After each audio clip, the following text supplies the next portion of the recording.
Roll the corn. We know the truth now. Peace to my beautiful people from this beautiful land, in balance with nature and harmony.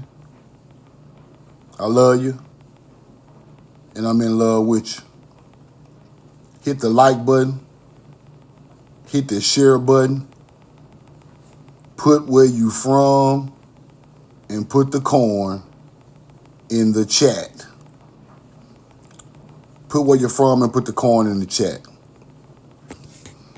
Roll the corn. Put where you're from and put that corn in the chat. Make dreams count, Mikey. What up, brother? Virginia. Roll the corn. Alfred Dixon, what up? Flower Goddess, you know I love you and I'm in love with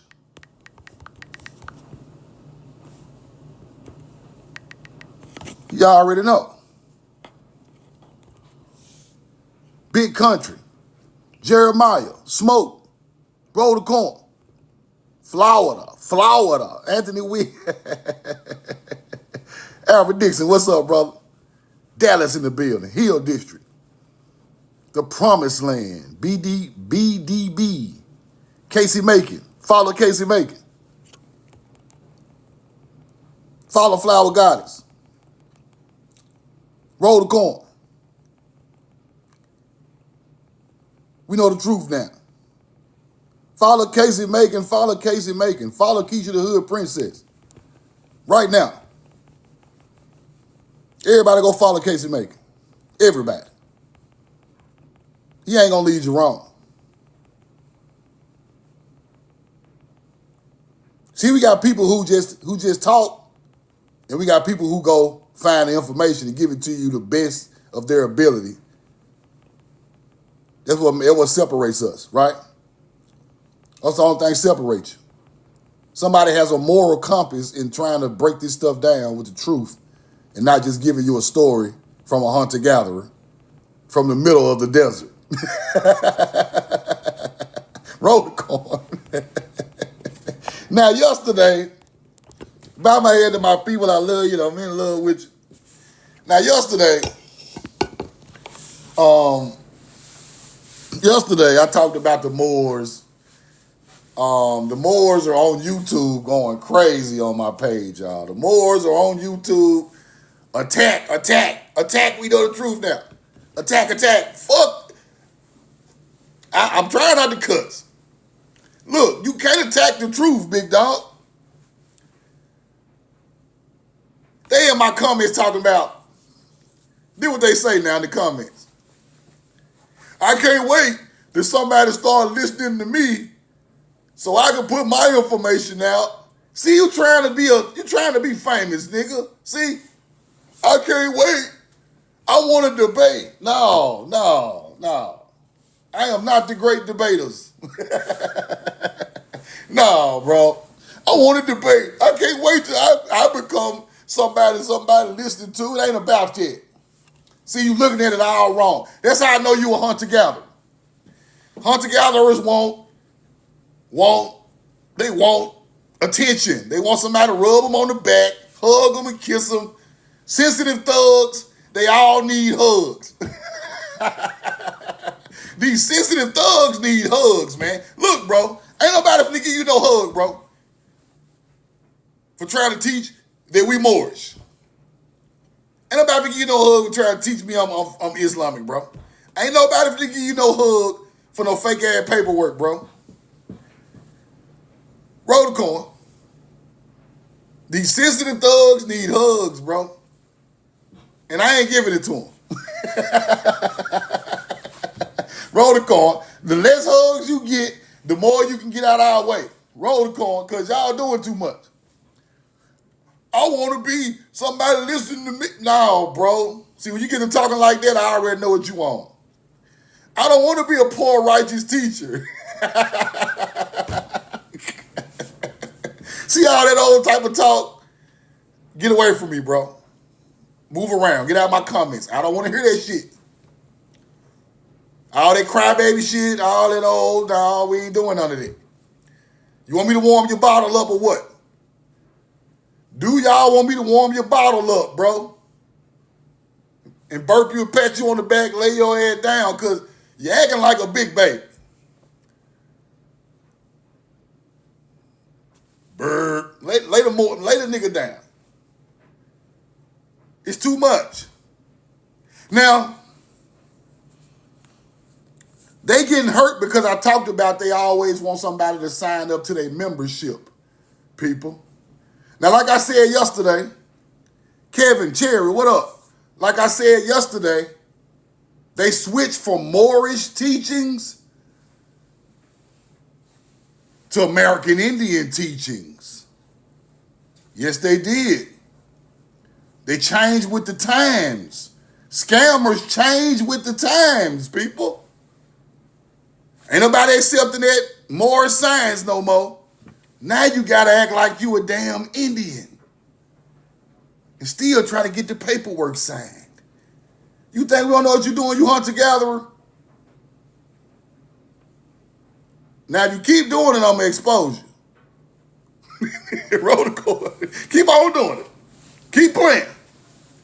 Roll the coin, because see, ain't nobody exposing nobody no more. Right? I'm gonna get back on that young Pharaoh shit. Y'all gonna make me get on that young Pharaoh shit and get to calling out Islam and Moors and fake ass Indians. Y'all don't you don't want me to turn we know the truth now, young Pharaoh. You don't want that problem. I try to stay with the knowledge, but I will tear your situation down, bro, with nothing but receipts. So all you fake ass Jaguar priests, you Moors, all you Egyptologists, and all you Pan-Africans, and don't make me get at y'all. I'll be trying to let y'all make it, bro. I know y'all systems. Y'all just want the money, bro. Some of y'all bloodlines go right back over there to the Arabian teachings, Islamic teachings, Arabian, Middle Eastern teachings. You think I don't know that?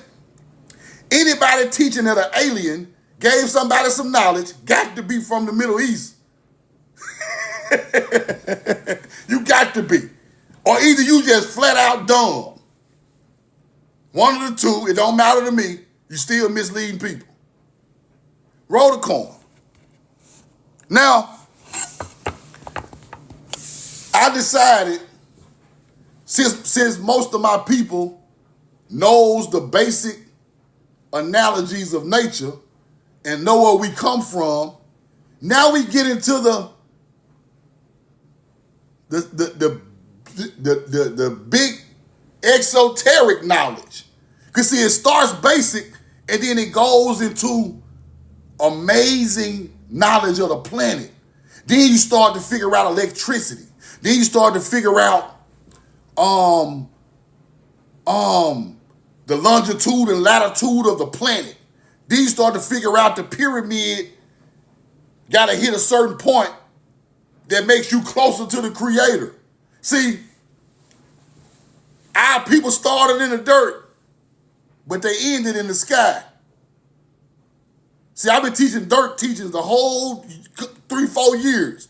I'm finna get into teaching where it ascended to and what it really means, because all of it goes with the creator, right? See, once you build a base, the foundational knowledge up, then you go into this amazing information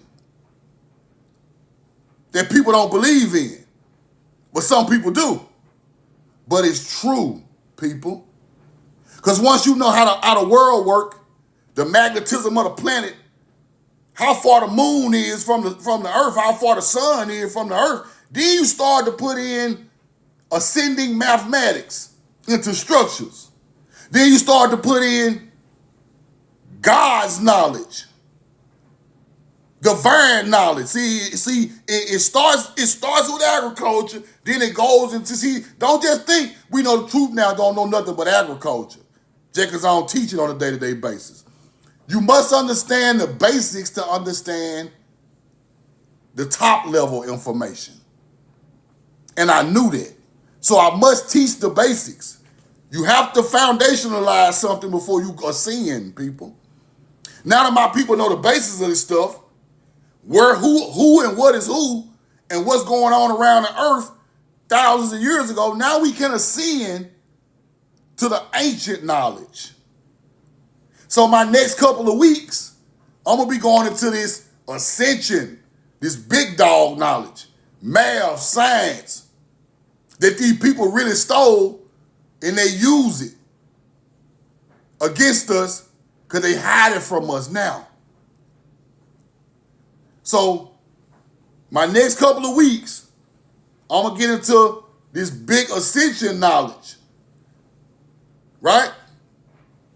Because once you find out how everything works, you can work your move on this planet. Yes. See, that's where the big dog shit come in there. Now, I'm gonna start it off kind of slow, but it's this dude on TikTok who got these books, right? Now, shout out to somebody who sent me this. He got these books in a private library. He's in a private YT man's library with all our damn knowledge in the old books. Which I had to figure out a lot of this stuff on my own, but it's good to see a book with some of this stuff in there. Let's go look at what he got. Look at the Moors in the chat. Look at the Moors in the chat. Prince Ayan L. Hey, shout out to the Moors. Roll the corn. Yeah, I'll go with that bullshit. Shout out to the Moors, man. The Moors after Spain. What did y'all niggas do after Spain? Look, Moors, leave me alone. Leave Truth Now alone now. You don't want these books to come out. What did y'all do after Spain? Well, I'm going to get into that another day. Roll the corn. We ain't even going to do that to y'all today. I talked about y'all bad enough yesterday. Let's get to some real knowledge. Roll the corn. We have gathered such evidence as induces a belief that America was anciently inhabited with partially civilized agriculture nations. Partially civilized agriculture nations, America. Now, what do they mean by partially? This is when we get into the truth. The melanated Indian are the civilized agriculture nations. Them hunter-gatherer natives are not agriculture nations. They are not civilized. So it's two different people on the land when they come. Our people here first, natives after us, but they are not agriculture nations that are civilized. Agriculture separates knowledge and barbarism. It separates it, right? Because somebody with a mind put together agriculture. Somebody with a mind built a mound and a pyramid. Somebody with a mind knew that certain minerals in the dirt grows the crops faster. Somebody with a brain done that. Not a barbarous culture. You get it? If you do not till the soil, therefore you are evil. I'm going with the ancestor told me. Your ass don't till the soil, I don't know what you might do. You might steal my shit. You might unalive me and steal my farm. You got evil in your heart because you don't till the soil. You don't feed yourself. You are not self-sufficient. You must take something to survive. You get it? Do you get it? All right. Now, agriculture nations surpassed to numbers its present population. Imagine we prove in this discovery of thousands of traits, operations of men over an entire, right, cultivated parts of the continent, right? So now we know there are two different people on the land. Our culture and barbarous cultures. Same way all the way around the world, people. This is how you separate truth from BS, right? agriculture people, either they mix with us or they are us. Then you got barbarous people. Roll the corn. Let's keep going. We know the truth now. Let's keep looking. We have also attempted to show that America was people before the flood. Before the flood, people.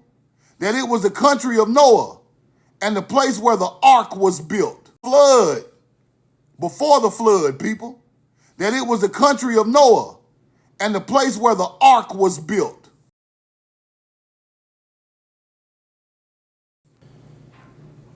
Put a 2 in the chat. The highly interesting subject of American antiquities, we are inclined to believe, right, to be developed. Now, cultivation, wider spread, affording perhaps more definite, I can't really see it because I got the stuff in the way, but as you can see, right, the American culture was here before the flood. So when you hear the flood story in the Bible, they talking about the ancestors' flood of America. When you hear the flood in Sumerian mythology, they're talking about the ancestors of these people. When you hear the flood in Egypt, they're talking about the ancestors who went through the flood on the old land. You get it? Because this is where the flood happened. Ain't no flood in the desert, people. When you see the flood in the desert? We've been here all these years. We never seen a flood in Nevada. We never seen a flood in Utah. We never seen a damn flood in Colorado. You're not going to see one. Roll the corn. My bad, that's my dryer. Roll the corn. Listen, the flood story happens in a flood plain, people. In a flood plain. You get it? Somewhere where water can rise like that. It ain't over there. They barely got enough water to drink, let alone flood. Come on now. So they're talking about ancient land of their ancestry where the flood happened. Then they moved around to new lands, teaching the flood story. You get it? Let's keep going.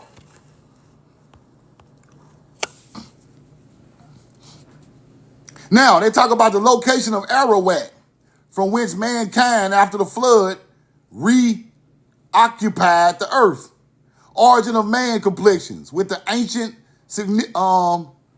significations of the 3 sons of Noah, right? Respecting the division of earth by Noah between the 3 sons, Shem, Ham, and Japheth.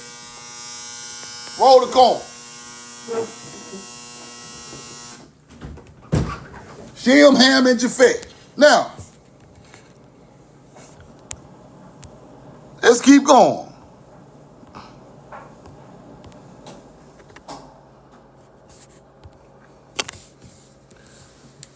Egyptian customs in Kentucky. Now, they're talking about, in this book, these hidden books, they're talking about what they found in America that don't nobody know about.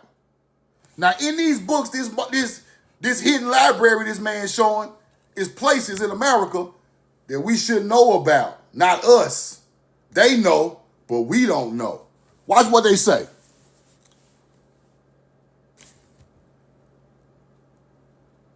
Egyptian customs in Kentucky, in the discovery of a catacomb of mummies. Curious specimen of ancient Phoenician letters and ancient people once living on the shores of the Mediterranean Sea. America, compared with ancient Libyan and African alphabet, right? Discovery of a curious ivory image in a bone mound near Cincinnati, Ohio, by some supposed to represent the Virgin Mary and the child Jesus. Whoa. in a bone mound in Cincinnati. Okay. Roll the coin. That's why I told y'all ancient cities sit on 7 hills, people. Ancient cities sit on 7 hills. Let's go look at Cincinnati before I move on. I want to teach y'all something about these cities. Cincinnati sits on 7 hills, people. That's a fact. I'm talking about huge mounds. Huge mounds. If you ever go there, go look. See, they ain't gonna teach you this. They ain't gonna show you this. Mount of 7 hills of Cincinnati. Mount Adams, Walnut Hills, Mount Auburn, Vine Street Hill, College Hill, Fairmount, Mount Harrison.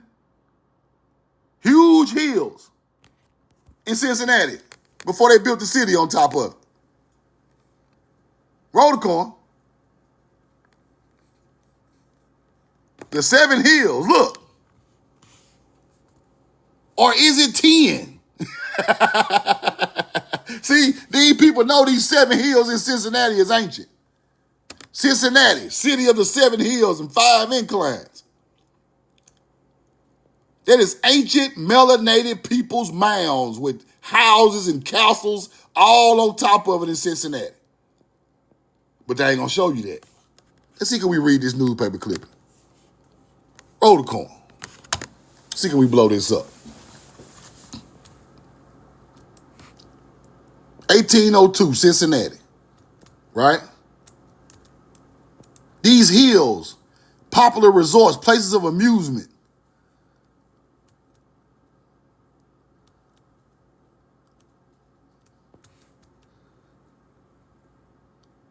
Mount Lookout, all these different hills, but these are mounds, people, ancient mounds.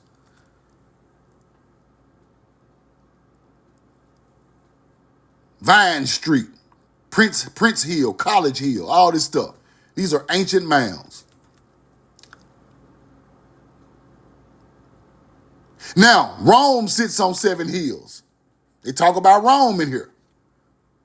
All these places that we talk about, we was already there building, and they came and occupied these areas later. And what they found was our people buried all over these lands, all over the world, right? All over the world. Let's keep going. Now, we were talking about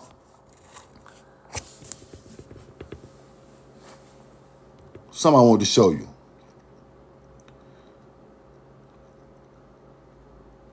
Now, they talk about a giant Indian. Now, look at the bottom down here. They talk about a giant Indian on an island somewhere in here. Let me see. It might be over here. Hold on. Roll the coin. This stuff is really hidden from our people. I think it's right here. Let me see. It's a giant Indian they was talking about.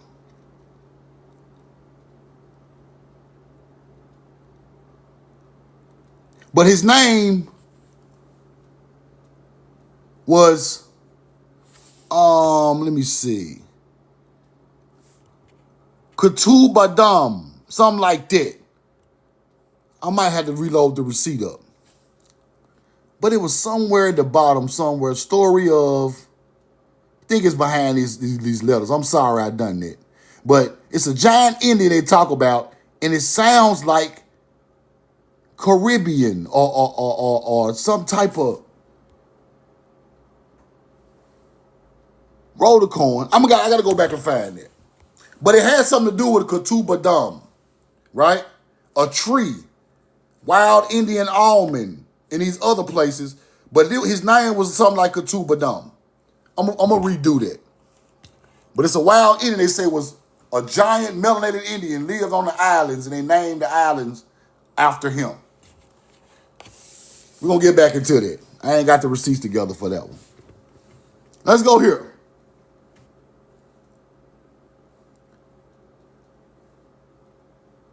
Now, this talks about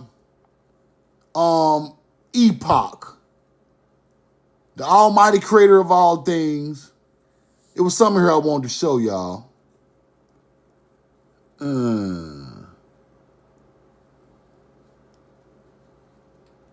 Roll the coin. Let's keep going. I'm going to have to get back to them receipts right there. Let's go here. The process of education cannot be overestimated. Education depends on the knowledge of the meaning and on application of words. Knowledge can be imparted and received only by the medium, I think that says, of words correctly used and properly understood. The basis of good education must be laid with words, well chosen, properly arranged. Now, we speak about these words or spells, right? These words are the way to break the code of all of this stuff on the planet. Words are changed. Letters put to the back, letters put to the front, different letters changed. So these people knew what they was doing in these old books, talking about you must understand the words, what's going on, and then you can understand what really happened, right? Let's keep going. Therefore, the wise man showed knowledge of human nature when he declared that he that shutteth his lips is esteemed a man of understanding. A wiser than Solomon unfolds a still deeper truth in the declaration. By the words that shall be justified, by the words that shall be condemned. For the word by the speaker are sure index of depth of his knowledge, right? His acquaintance with literature range of thought, mental discipline, habits of discrimination, and power of analysis. So, knowledge of our language will bring back some of our ancient knowledge. That's why I be trying to put out these Paleo-Hebrew words, so when you see them again, you already know what they are, right? You already got an idea what they are. Roll the coin. Now, let's go here. The Egyptian word usually translated as magic is Heka. This was one of the forces used by the creator deity to make the world. In Egyptian myth, the primeval state was chaos. Before creation, there was only a dark, watery abyss known as Noon. In the Noon existed the great serpent or dragon Apep. Now, stop right there. In the Noon, the great serpent. Noon, great serpent. Noon, don't forget this. Great serpent. Now, Noon. This is why your ancestors is putting snakes everywhere, right? It's still a star alignment, but Noon represents a creation story of a people, right? Let me show you something.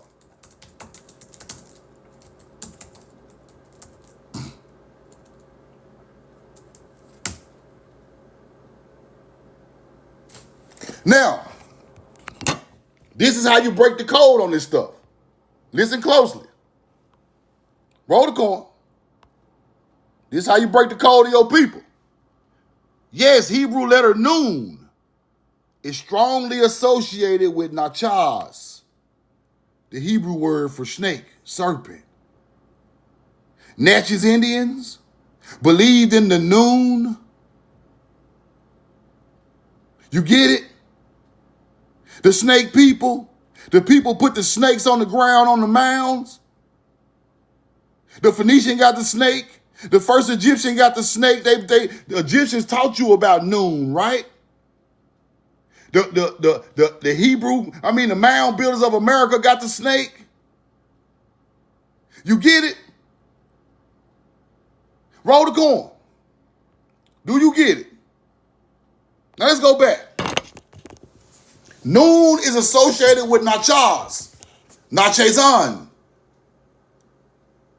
Noon is associated with Nachas, Nahas, Nahas in the Bible is the people who bought the apple to Adam and Eve. They signified it with a snake. You get it? All these snake mounds all over America. Got one up there by the start of the Mississippi. It's one right there at the beginning of the Mississippi River in mound form, a snake. Represent Noon, the creator snake. That's why our people put the snake on the artifacts. That's why you put the snake on the first Egyptian headdress. These people come from a teaching of Noon, turned into Nachaz or Nachazin. You get it? Nahas. Now, after all that time go by, they are the same bloodline of the Natchez Indian. It has the same name, people. You get it? Let's keep going. Roll the corn. They want to separate these cultures, but it's the same culture. One just older. Now let's go back to Nachaz. Now, Noon existed, the great serpent or dragon, a Pep, who embodied the destructive forces of chaos. When the first land, the primeval mound, rose out of the Noon. You get it? The spirit of the creator had a place in which we take shape. The creator made order out of chaos. The divine order was personified by a goddess called Maat. The word Maat represents justice, truth, and harmony, represented by the feather. Finally, the creator made deities and man. Now, you starting to understand now. This is the creation story, right? Primordial waters, the primordial mound, right? Man springs. Man starts on his journey to understand Maat, balance in nature. Primeval mound rose out of Noon. Noon is the snake. That's why your ancestor put that snake on the ground. Now, the white man tells you the snake is evil. Did he tell you that?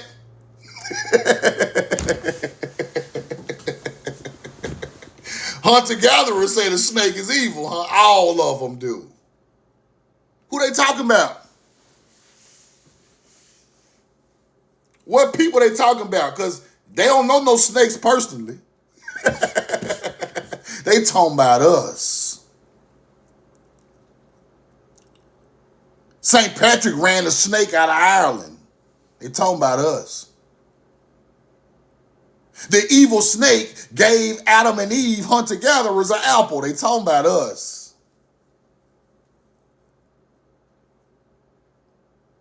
You get it? Our people are still named Nachaz when hunter-gatherers came on the boat in the 1500s. They were still connected to this stuff. You get it? This stuff didn't disappear. It was taken away from you over the last 500 or 600 years. Roll the corn.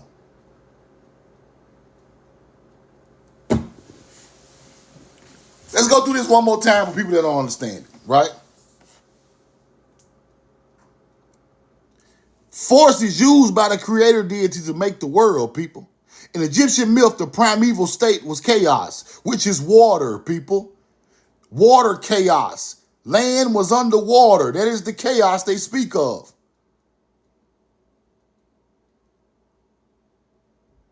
Right? The water recedes. There was only dark, watery abyss known as the Noon. The dark, watery abyss. Then in the Noon existed the great serpent, a dragon, a Pep, who embodied the destructive forces of chaos. When the first land, the primeval mound, pops out of chaos, rolls out of the noon. This is why your ancient ancestors built the mound, to represent the creation story of our people. And the snake represented the chaos before the mound was created. Now, from which the mound come from, the watery chaos of noon. Noon is Tiamat, people. It's the same teaching. Tiamat and noon is the same shit, just a different name. They are using stars and different mythologies to tell you the creation story. You get it? Hunter-gatherers take this literally, but they literally telling you how man was, our ancestor, first people, was created. They knew. They wasn't in the dark about no knowledge. They knew. Now, that's why the snake is posted everywhere, all over the world. Phoenicians got, all of the Hebrews got the snake. They try to separate the original Paleo-Hebrews from the snake. You can't do it. So now when they take your culture, they take the Hebrew teachings, but they demonize the snake to make you think it didn't come from you. Because these are the same people that created agriculture. The first mound builders, the first knowledge, the first cubic measuring to make buildings and mounds. Now they separate you from that and tell you everything your culture is evil, but we're going to take all y'all math and science knowledge and act like we created it. So you separate the people from the knowledge and act like they are nothing. Everything they done was evil. You get it? Let's keep going. Roll the coin. This is briefly the periodic law of God's law, as it commands, called the laws of nature. God's law is the laws of nature, people. See, that's what they don't want you to know. They want you to think it's a real God. I mean, like a real person giving you the knowledge, but the knowledge comes from the laws of nature. All of it. You replace nature with a physical man God that look like you, right? The Great Spirit is the laws of nature. Nature is the Great Spirit in ancient times. Now, these people know this, bro. This what makes them not the jewels of God, because they are not following the laws of nature. If you put GMO in a McDonald's hamburger, you are not following the laws of nature, you hunter-gatherer. You take all the seeds out of the fruit and the vegetables, you are not staying under the laws of nature. Therefore, you're not the Jews or the jewels of God. You are an abomination to the laws of nature. Y'all can sit up there and play like y'all holy, all y'all fucking want, but I ain't going for it. Holiness is following the laws of nature.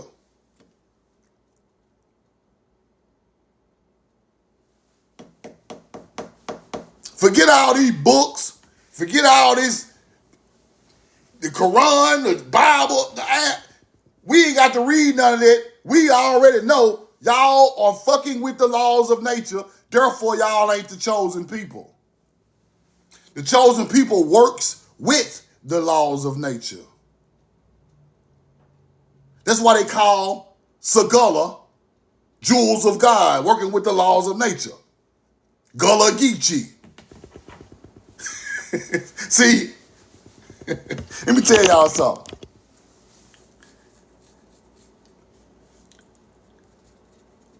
The worst thing you could do on this planet is try to play God. Try to play the Creator. Try to play some type of being that don't exist. It's the worst thing you could do on this earth. Now, if you're trying to play God, Because you think you got all the knowledge from our ancient culture. What's the first thing you going to do?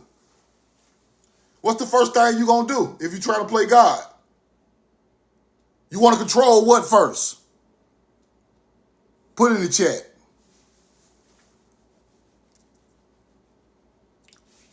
Put it in the chat. If you try to play God, what's the first thing you're going to try to control? Nature. Nature. You're going to hide the information at all costs. You want to control nature.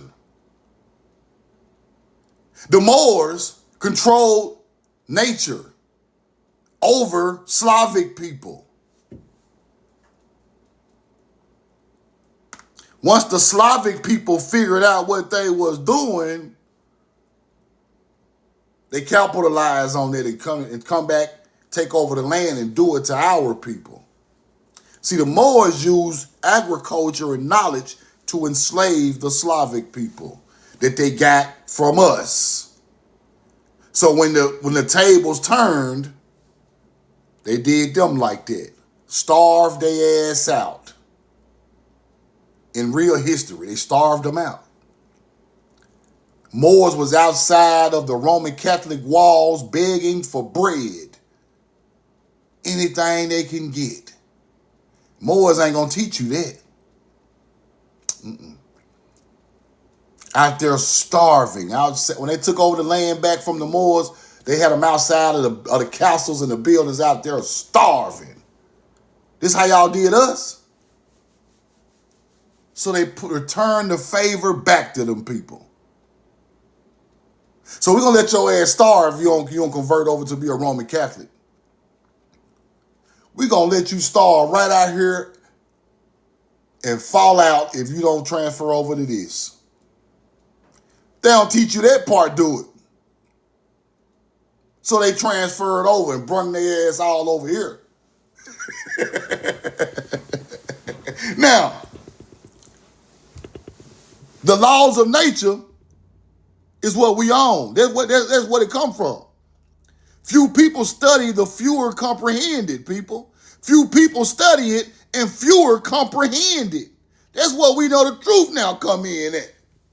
Because see, y'all gonna teach that other shit, but you ain't gonna teach the laws of nature. You're gonna teach all this exoteric knowledge, but you gotta teach the laws of nature to get to the exoteric knowledge. Simple. Yes, these laws are true and immutable. They are true. They are true. The truth. This is the 100% truth. That other shit is created by man. Laws of nature is true. Them we possess the key to gain, right, of the secrets of the universe and death and the hereafter. You get the secrets of the universe from nature, my baby. You don't get it from no deity. You get it from nature. Nature teaches you how to be self-sufficient. Not man. Man can lie and alter nature. But nature always wins in the end. That's why they always talk about God gonna flood that land out with all them evil people. They really talking about nature gonna flood y'all ass out. The earth gets rid of parasites, people. It only takes an amount of time. The same way your body get rid of a cold, the earth get rid of a cold too. So let them keep tampering and trying to be God, tampering with the laws of nature, and watch what happens. I ain't got to explain it. You already feel where I'm coming from. Roll the corn. Let's keep going. Now, let's talk about these cities. Washington, D.C. is the city of the stars, people. He demonstrated that there are over 30 Zodiacs in the city and that the majority of them are oriented in a meaningful way. Even more astonishing is that to learn that these zodiacs were designed to point to actual heavens, thus marrying the capital city with the stars. This discovery parallels the recent finding in Egypt that the three great pyramids correspond 3 stars of Orion's belt, while the Nile occupies the position of the Milky Way. Now, these people literally telling you that Washington, D.C. got 30 different zodiacs built in the form of buildings right there in Washington. They didn't build it, people. The hunter-gatherer did not build Washington, D.C. They be trying to show you the 6-point star, the devil Baphomet. That ain't no damn devil. That's water and fire of a volcano, creating a 6-point star on the ground. That's Hebrew. See? See, they want to tell you it's the big Baphomet goat. It's the goat. See, barbarians are teaching our knowledge. We let barbarian information overflow ancestral information. Barbarians, it's the devil's town. It's the big ass goat with the Baphomet. No. It's mirroring the stars on the ground. In the center of it, you put the basic teaching. Water down, fire up. 6-point star, the Star of David.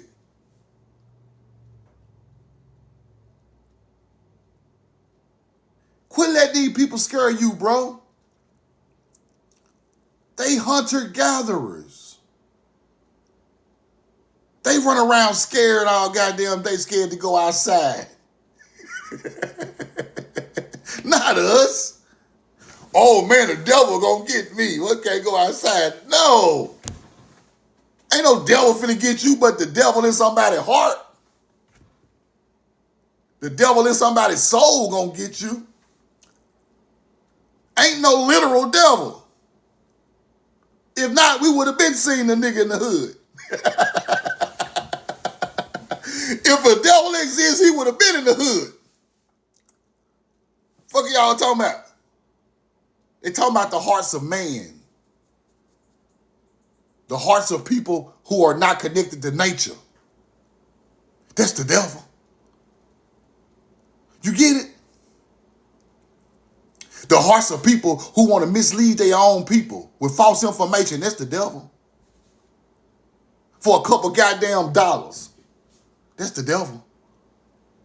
The devil want to sell you paperwork and put you in a fake ass tribe and take your money and go buy gold and kufis.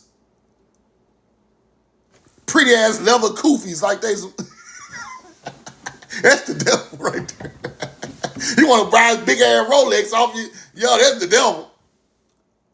Off his own people's misdirection. The devil told you aliens taught these hunter-gatherers how to dig gold and plant crops. The devil told you that. He looked just like me, but he ain't me. He melanated from here just like me, but the devil told him to do that.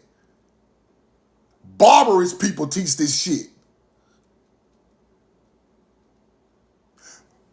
We got to the point where we thought entities from another dimension built the pyramids. That's what they want you to think. No. Flesh and blood built that pyramid. They might have been tall and stronger and melanated, but they still your ancestors. Now,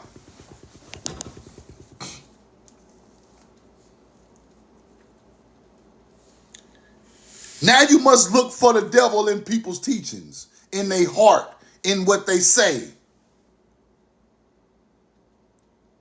Because the devil gonna always smile with a cute grin.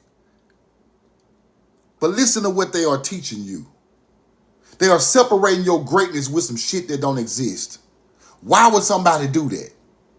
Why would I know my great-grandmama taught me all this stuff and then I go back and say an alien did it? My mama did all this stuff for me in my life. Why would I go back and say an entity did it for me? They did it for me. We got to get back to the basics. Right? So by doing that, you lose your power. By not showing respect to people who actually did something for you. You just shooting your shot into a random space and ain't nothing there to hit it. Praise this. Shoot the arrow, don't hit nothing. Roll the coin. That's what these people are doing to us. Forget about everything your people done. Just remember this right here. That's not right, people. Roll the coin. That's how you can tell the truth from the fake.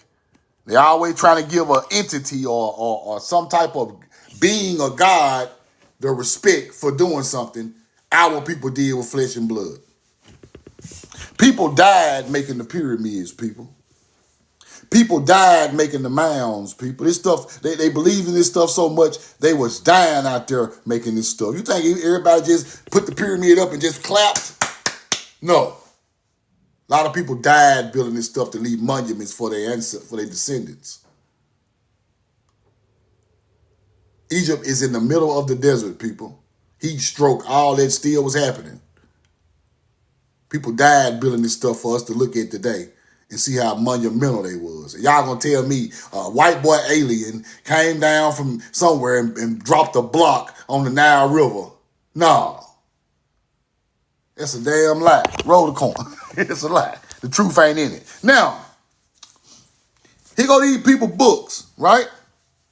Talking about going back into the lifespan and the birth of the first offspring, right? Going into biblical times. Now, biblical times, Abraham, right? Eber. That is Hebrew. Eber turned into Hebrew. Abraham, way down here. Abraham is way down here. Now, who are all these people? This is when the biblical story started now, with Abraham, leaving Mesopotamia. What about all these other people? Enoch and Shem and Arphax, like I taught y'all. Eber, Adam, Seth, Canaan. See, what you don't understand is all these shit is named after ancestors of people. I heard an ignorant dude who tried to comment on one of my videos. You talk about your ancestors. You talk about your ancestors, but your grandma believed in Jesus. So you really praying to your grandma who believed in Jesus. See, nigga, bad things happen to make it happen like that. But what you don't understand is everything was named after somebody before us. That's why Adama or Adam is the first man. Adama made Adam. Adama is not the Adam y'all think of in the Bible. He was born from the, Adama is Hebrew. He was born from the earth. Who you think taught these people these words, bro? And they re-whipped it.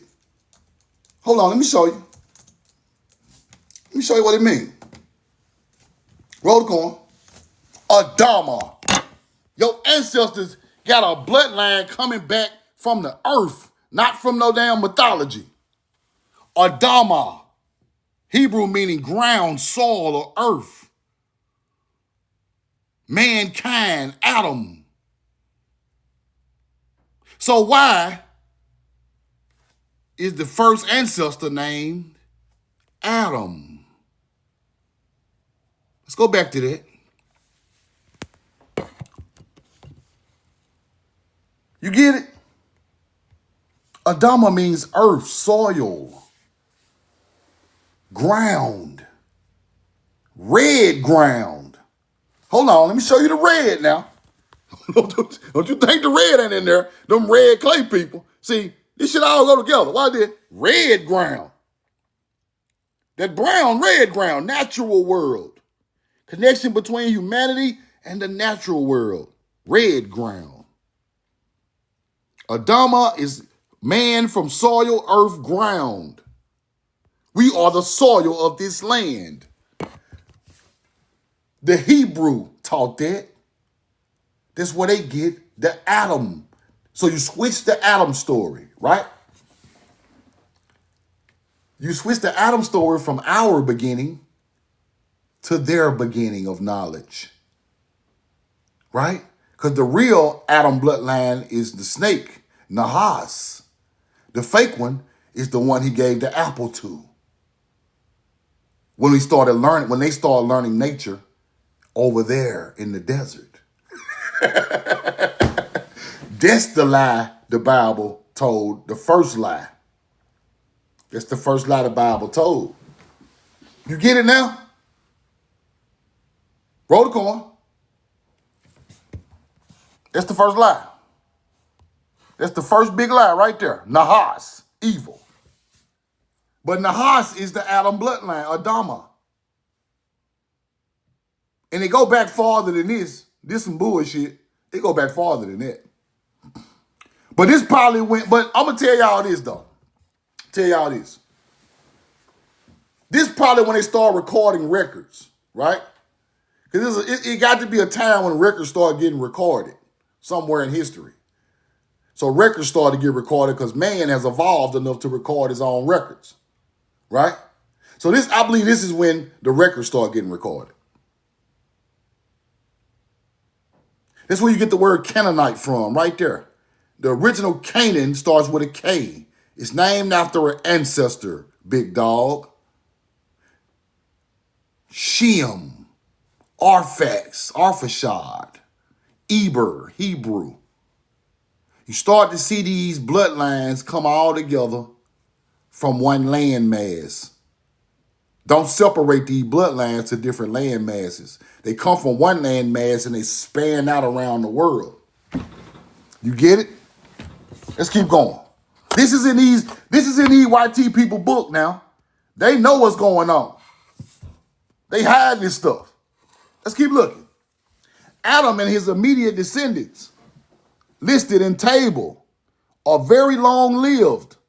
The second column in the table shows the lifespan of Adam and his first 21 descendants. Many of the first 10 descendants have lifespans greater than 900 years. Noah, the 10th table, is famous for having survived the biblical flood. Let's go back. Now, Noah, right there, is the biblical flood. Who are these people before him? What land they come from? Now you talking, that's where you get the word Canaanite from. Noah was in his original land, then he moved after the flood. So everybody before Noah came from the ancient land. Ty, Mary, roll the coin. See, that's what people don't understand. That's the part people don't understand. So if the flood is in Noah's era, where do other people come from? The first man, Adama, the Canaanite, named after Canaan, an ancestor. The book of Enoch. They ain't even got no lifespan for Enoch ass. See what I'm saying? So now that's why the book of Enoch is took out of the Bible. You get what I'm saying? Because the book of Enoch talking about Tiberi the whole damn time. Then you get the Shem. Shem. Right after Noah. You get it? The Shem people all over the Middle East, all over Africa. Because Noah and them went to Africa during the flood. Now the bloodline is spreading across new lands. Now Shem is all over the Middle East and Africa. You get it? So they start teaching you right here. Noah and Shem. Abraham ass way down there. So they telling you stories on that land for when we move from Noah all the way down to Abraham's story. Now the Bible is talking about Isaac, Abraham, Jacob. You get it? Now, where is the story of Adam, Seth, Enosh, Canaan, Jared, Enoch, Methuselah, Lamech? Where they stories at? Huh? Where they buried at? Where they buried at? Right over here in them damn mounds. Where they telling you all these crazy ass stories. The bloodline come from here, went over there. Then you start the story right there with the flood. They ain't gonna tell you. Now, what's interesting is Seth. Because Seth is a god, is a deity in Egypt. That's a fact. That's what's interesting. Let's go look up Seth in Egypt mythology. Now, the whole time, they telling y'all these are Egyptians, Africans, right? Whole time. But why in the hell Seth is the god of chaos, storms, deserts, foreign lands? Seth represents a foreign land god. God of chaos, war, storms, the red land, and foreigners. See, all this shit go together some type of way. You just got to sit down and map it out. Now, Egypt talking about Set or Seth. They go to name right there. Where they get their name from? Where they get this foreign land ideology from? Where they get the foreigners on foreign land from? Then I go back to Utah and Colorado on the wall just talking about sowing a seed on foreign lands in hieroglyphics. See, now we start to understand that there's a big connection there. Big, huge connection that ain't nobody put together yet because they talking about all this Moorish shit. It's way bigger than that bullshit. Our real history is in artifacts on walls, but we have to go in there and find it and decipher it. They already done it. They not going to teach us this. We got to do it ourselves. So I take my time and try to break the code myself because a lot of people who do this do not do this type of thing, right? But we need this. This is what we need. We need somebody to go in there and quit bullshitting. Go in there and pull out the fact. Who know the artifacts? Who know the land? Who know where the basis of this stuff is? Who can articulate it to tell the truth? I thought about stopping, bro. I thought about just shutting all this shit down and just go in the backyard and plant corn. But I can't do that. I'd be a hunter-gatherer if I do that. Right? I pondered it. But after I look at the big picture and after I look around, who gonna do this? Who gonna do it? I can't do it. It's a bigger purpose. It's a bigger purpose at this point. The bigger purpose is our real history and the truth. It matters more than anything. Fuck how I feel. It's a bigger purpose. Forget how I feel personally. It's still bigger than me. At the end of the day, see, people think they are bigger than the program. I'm not nowhere near bigger than the program. The program gonna make me keep going.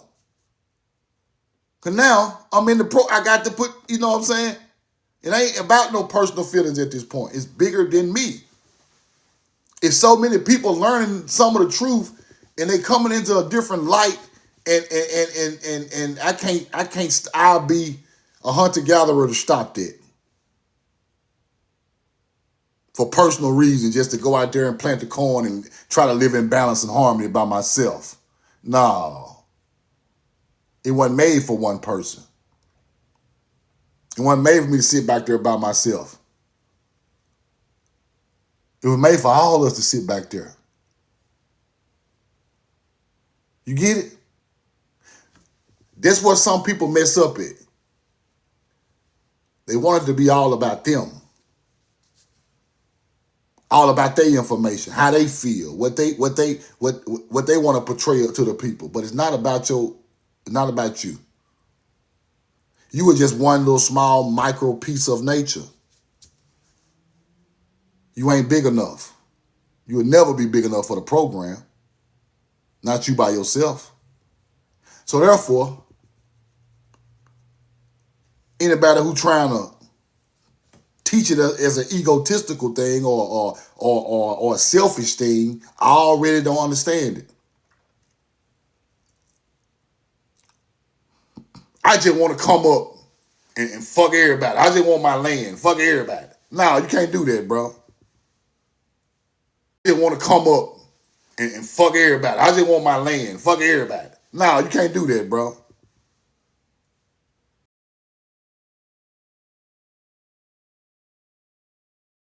My little piece, man. I'm cool with that. I don't care what the next man do or he got, or I just want my little piece of my land and I can shine on everybody. Nah, bro. That's hunter-gatherer stuff.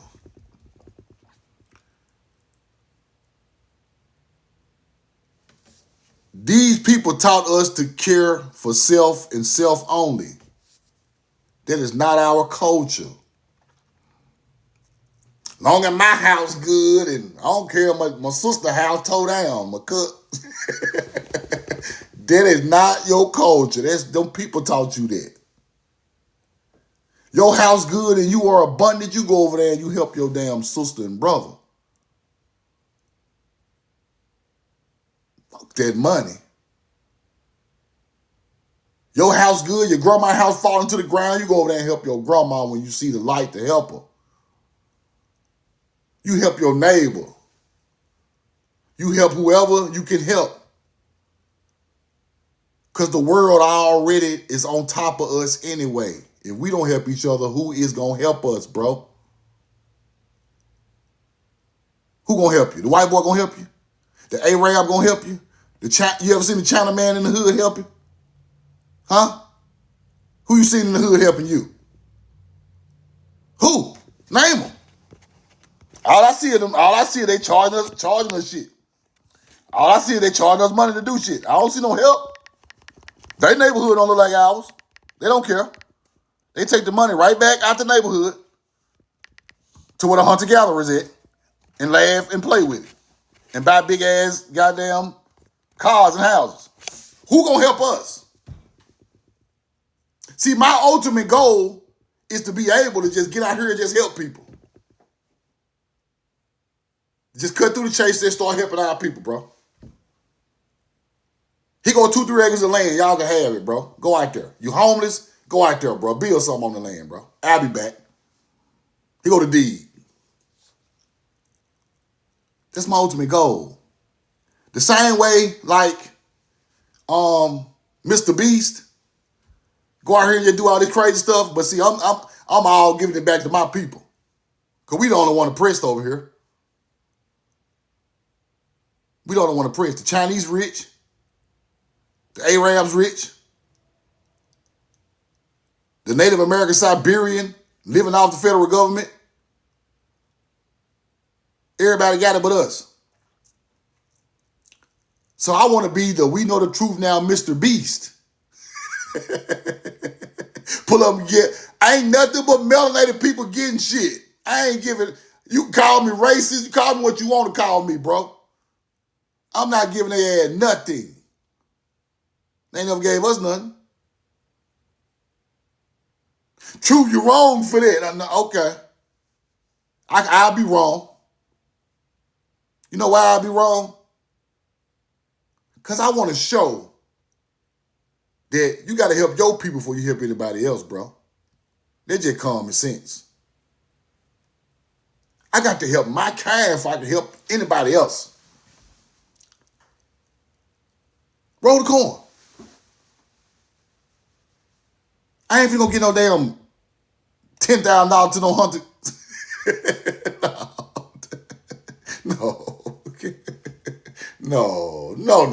No. It's hustling backwards. See, this the thing. See, this the part of economics people don't understand. This the part of economics people don't understand. Let me pick somebody out the chat. She bows. Okay. I turn into Mr. Beast off information for my people. I go give She Bows a whole house and some land, right? Truth now, 20 years from now, fall off, break his leg, he old, he can't think straight. I can get She Bows on the phone and be like, She Bows, please let me come live in that back room in that house I got you 20 years ago. She Bows gonna say, Truth, bring your ass on.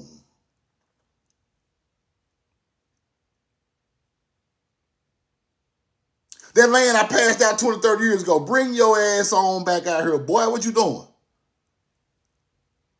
Big dream like Truth, come on, you bought the whole damn piece of land. You don't come out here and live.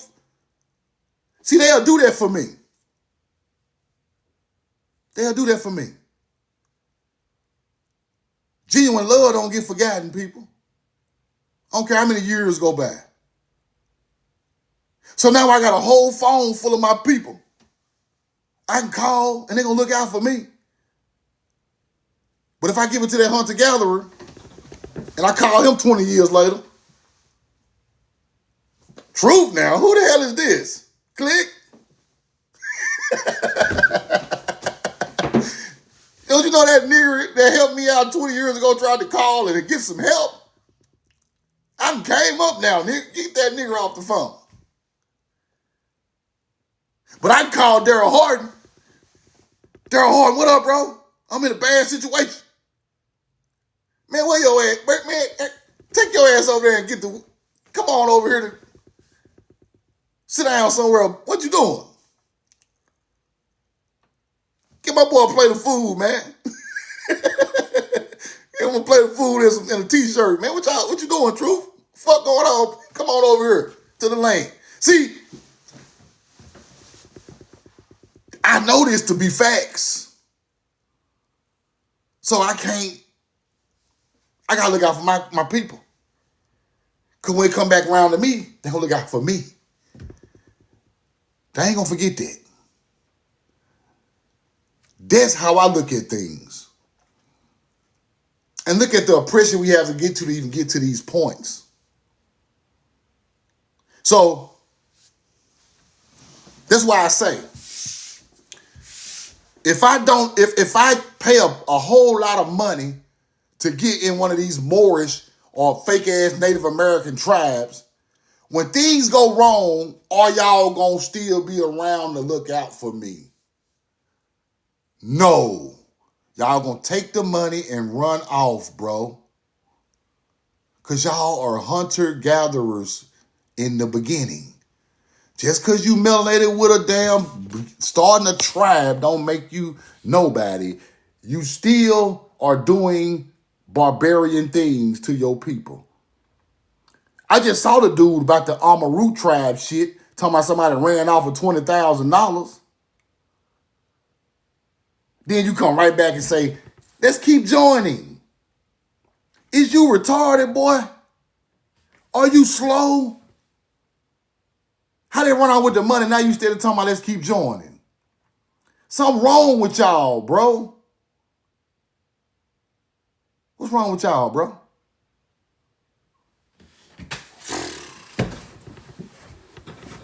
They run out with the money. The next video he posts, come on back to the Amaru tribe. We're going to sign you up. $29.99 a month. Bro, what are you talking about? Didn't they just run off with the bread? Didn't the plug run off twice? You ran from the plug twice. Y'all are weirdos, bro. Somebody must tell y'all are weirdos. I'm going to tell you weird. To your face. Weirdo. You can have a whole feather headdress on. Weirdo. You right there. Weirdo. I ain't on here trying to play Indian with y'all niggas. You better play virtuous with me. Because I'm not finna play all that with y'all, bro. All that weird shit. Quit faking like you something you not. Because all that making up names for tribes is weird anyway. Your people ain't make no name up. Your people got the name from their ancestors. You just making up no name to join no tribe, you hunter-gatherer. What is wrong with y'all niggas? Just making up shit. Y'all done heard Earth Speaks say Amaru too many goddamn times. Now you out here talking about the Amaru tribe. Y'all must heard that nigga say that 1,000. Amaru, the she people. Now you're the she tribe, the Amaru. Who told y'all that was your tribe? Right here, listen to these hunter-gatherers. The she Amaru tribe, the Tutu she tribe. Shut your ass up. Y'all let these niggas tell y'all all these damn names. Now you starting up tribes and shit. Weird. Y'all laughing, but I'm dead serious. This shit is weirdo activity.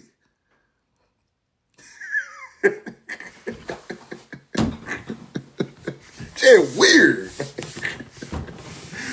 The Naga tribe, the Shiamaru tribe, the sages of the earth, the planet. Shut your ass up. You ain't saged in your damn life. You got these people out here trying to start a tribe named Shiamaru and Naga tribe. And what the fuck is y'all doing over there?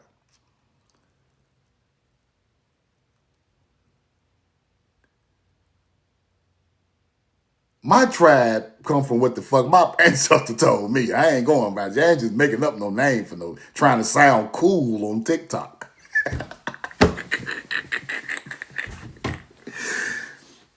The Shiamaru tribe joined for 5,000. Shut your ass up. Ain't nothing wrong with y'all, man. Have you ever heard of an Amaru tribe in the Southeast? Listen to me, y'all. If somebody is telling you a tribe from deep down in South America, way over there in goddamn across the water, automatically he not connected to nothing. He trying to find something that sound cool. You talking about that tribe from way down there at the bottom of your ass way in the goddamn north in New York, some goddamn where you talking about the Amaru tribe. Weirdo ass niggas. I'm like them Cali niggas now, man. That nigga real weird. Nigga real weird on the dead homie. On the dead homies, that boy weird. On the dead homies, some of y'all niggas is weird. On the dead homies.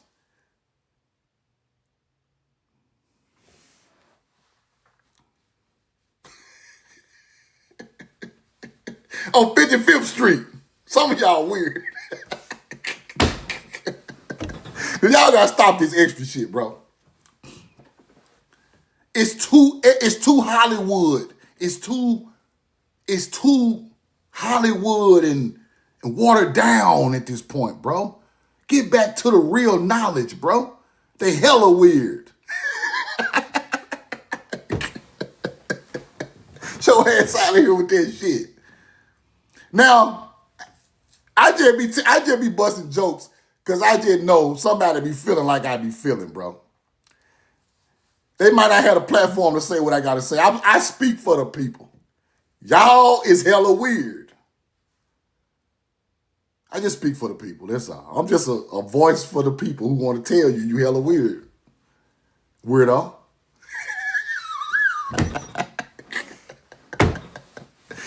Now, let me get through with the election, man. I just be talking. I'm sorry, y'all. My bad. Let's get back to the truth. Let's get back. Hella weird, though. Now, watch this. The human species is now heavily infected with parasites. The people who are not of nature has put the parasite in the food. The people who are not of nature's people put the parasite in the food. This parasite causes cancer, people. That's what you don't know. Me smoking tobacco, they try to say it's cancerous. The parasites what made it make shit cancerous. You keep this stuff out your system, you will never catch none of that stuff. Now, how you just living and you got all this cancer down in your... Because parasites done built up down there. You get it? Watch this. At the same time, micro-contamination of human food supply with derivatives of the petroleum industry has occurred. These include solvents, antiseptics, and numerous products used directly in the food industry. Isopropyl alcohol. Bushki can complete its entire life cycle in the human body, not requiring a snail as an intermediate host. Right? Roticorn. Solvents contributing to parasitiums include benzene, methanol, xylene, toluene, which now occur as residues in our foods and pollute our body products, such as toothpaste, mouthwash, lotions, cosmetics. All this shit the hunter-gatherer then put in our daily use stuff that give us parasites that cause cancer. You can't be God's chosen people, bro. You are not the jewels of God putting this shit in toothpaste, bro. Kids are using toothpaste to go to school, and you hunter-gatherers are out here putting this shit in the toothpaste. But we supposed to let y'all just roam around and be normal. We really supposed to be kicking y'all in y'all ass right now. We supposed to be finding the producer of Colgate and Tartar and all of that, kicking them in the ass, burning the whole company down right now. That's what the real chosen people would do. I hate to talk like this, but I got to talk the way I feel it, because ain't no way else to explain it. Right? I try to stay positive as I can, but somebody got to stop these people, bro. Look what they doing. Look what they doing to us. How evil are you to put this stuff in food our kids consume? Lotions and toothpaste and mouthwash. You got to be an evil... That's the devil right there. You looking for him? There you go. Let's keep going. Let's keep going. For many years, have believed that indifferent from other diseases, we believe that cancer behaves like a fire and that you can't stop it once it has started. Therefore, you have to cut it out or radiate it or to death or chemically destroy every cancerous cell in the body since it can never become normal again. Nothing could be more wrong. As we have believed that cancers are different types such as leukemia or breast cancer has different causes, wrong again. How can a human intestinal fluke cause cancer? This parasite typically lives in the intestines where it might do little harm, causing only like clots, right? Crohn's disease, or irritable bowel syndrome, perhaps nothing at all. But if it invades a different part of the body, it starts to be cancerous. Now, hunter-gatherers keep these things in their stomach. Then these things start to move around in their body. Now cancer popping up right there with the tumor of the parasite. So first, the reason I put this in my lecture today, we have to use things that clean out our intestinal system, right?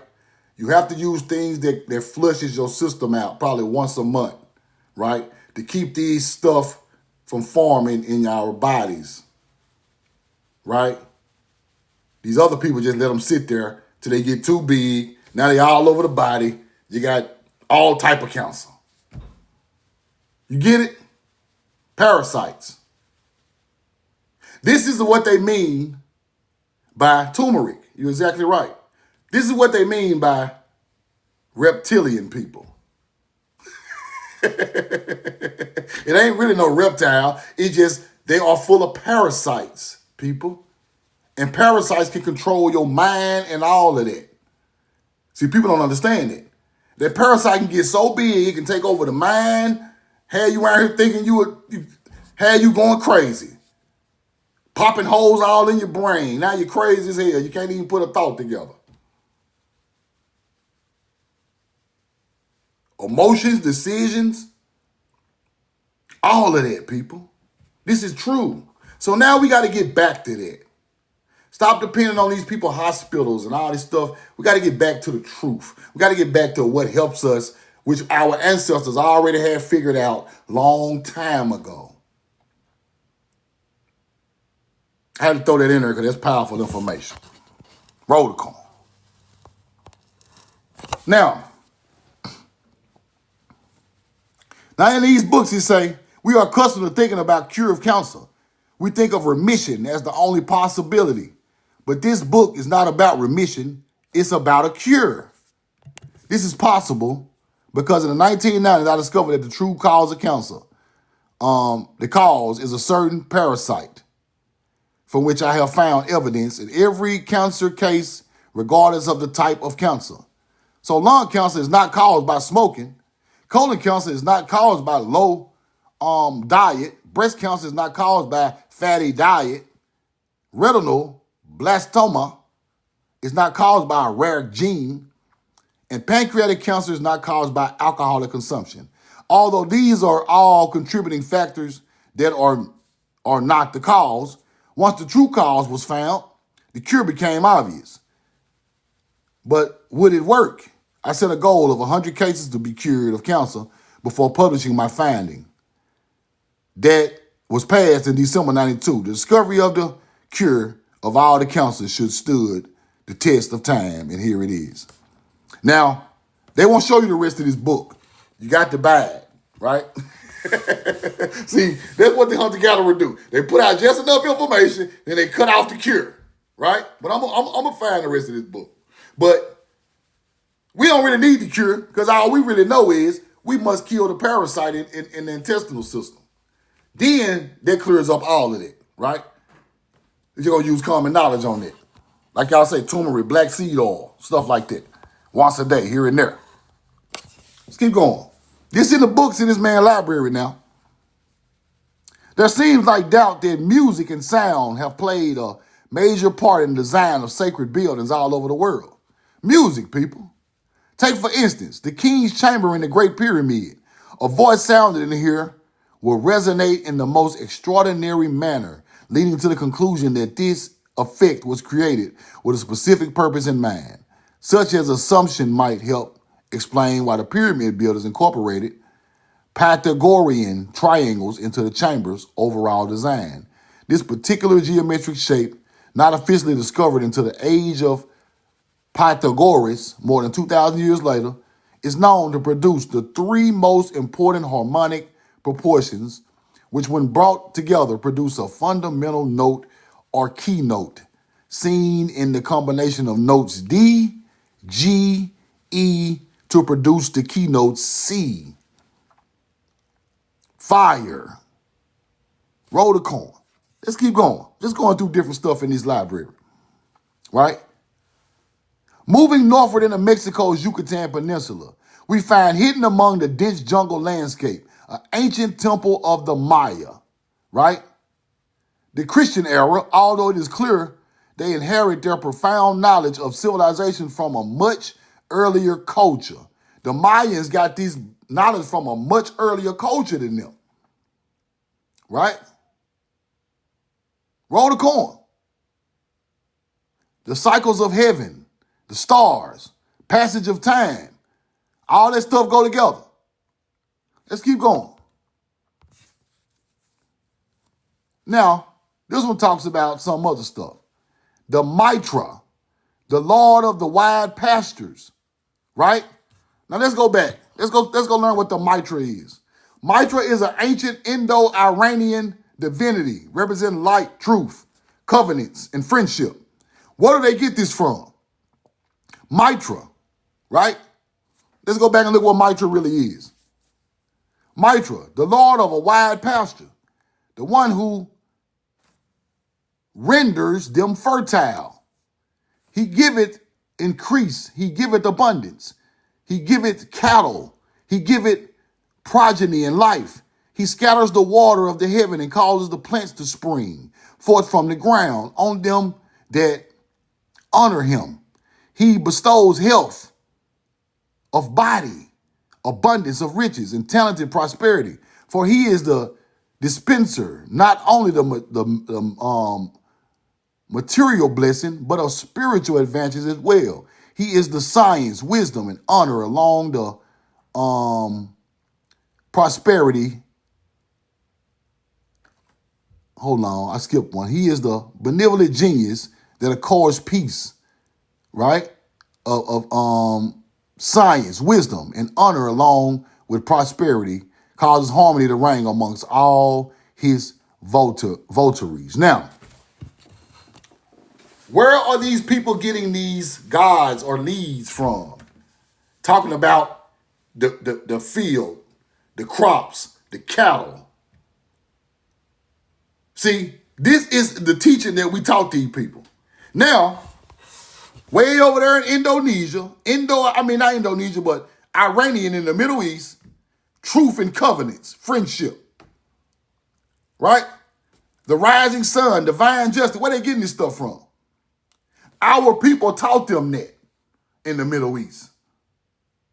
Now you talk about a mitra or a contract or a covenant with nature, people. That's what our people set out to do from the start. A covenant of nature to hunter-gatherers. Teach them how to be one with nature like you are. That's where they come from. I just want to show y'all this because it's showing you what they're talking about. The Lord of the wide pastures, fertile land, right? Increase abundance of agriculture, stuff like that. Waters, teaches you how to heal the body. All this stuff go together with nature. That's why this stuff became these people's gods over time. Let's keep going. Now, the elixir of life, truth itself preserves in all things. The wise man's stone is science that can work all wonders and all riddles of the mortal sphere. The universal mechanic is wisdom, the only cure for ignorance, which is universal disease. Ignorance is a universal disease, people. That's what they're saying. That's what these people are telling each other. This in their books now. The agent for transmutation of metals is a pattern of universal state, the essence of perfect plan for the world's civilizations by which all base elements of human society can be transmuted into the spiritual gold of right purpose. In Italy, the Illuminati sought life for the pearl of great price hidden in the deep waters of moral corruption. The Illuminati is deep into the waters of moral corruption, people. In Northern Europe, the Knights of the Holy Grail, dedicated their lives to the search for the chalice of the passions.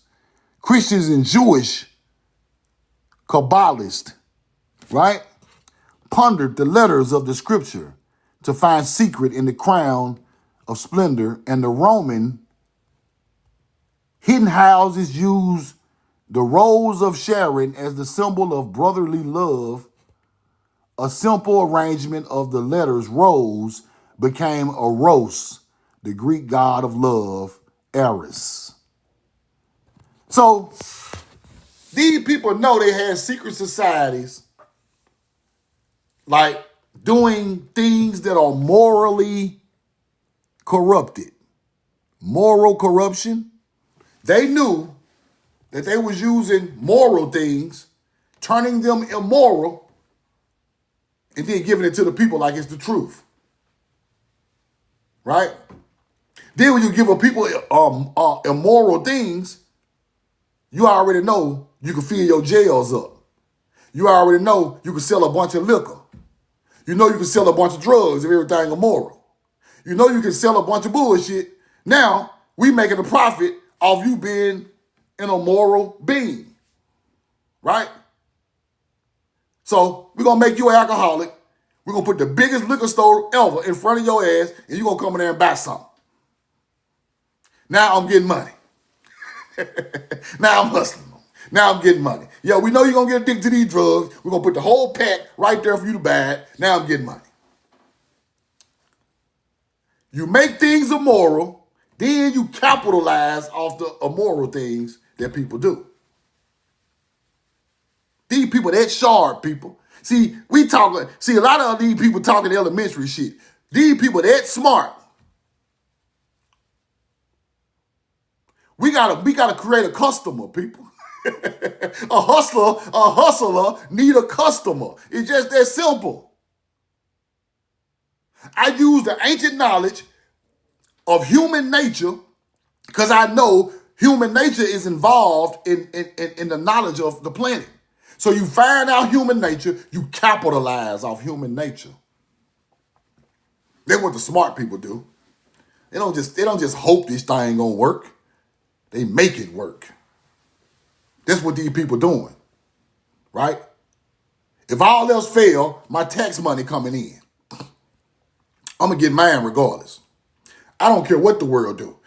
Every time we went to work and paid them folk these taxes, they already know that tax money coming in every Friday. From these corporations that all of them work together. It's a whole big system of tax money, steady fueling the rich. That ain't by coinky dink. That's by design. Right? I make you sick with these parasites by giving you this garbage ass food.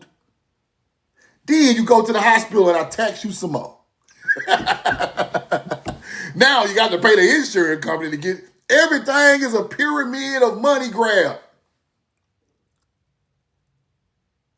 You get it? Everything is a pyramid of money grab.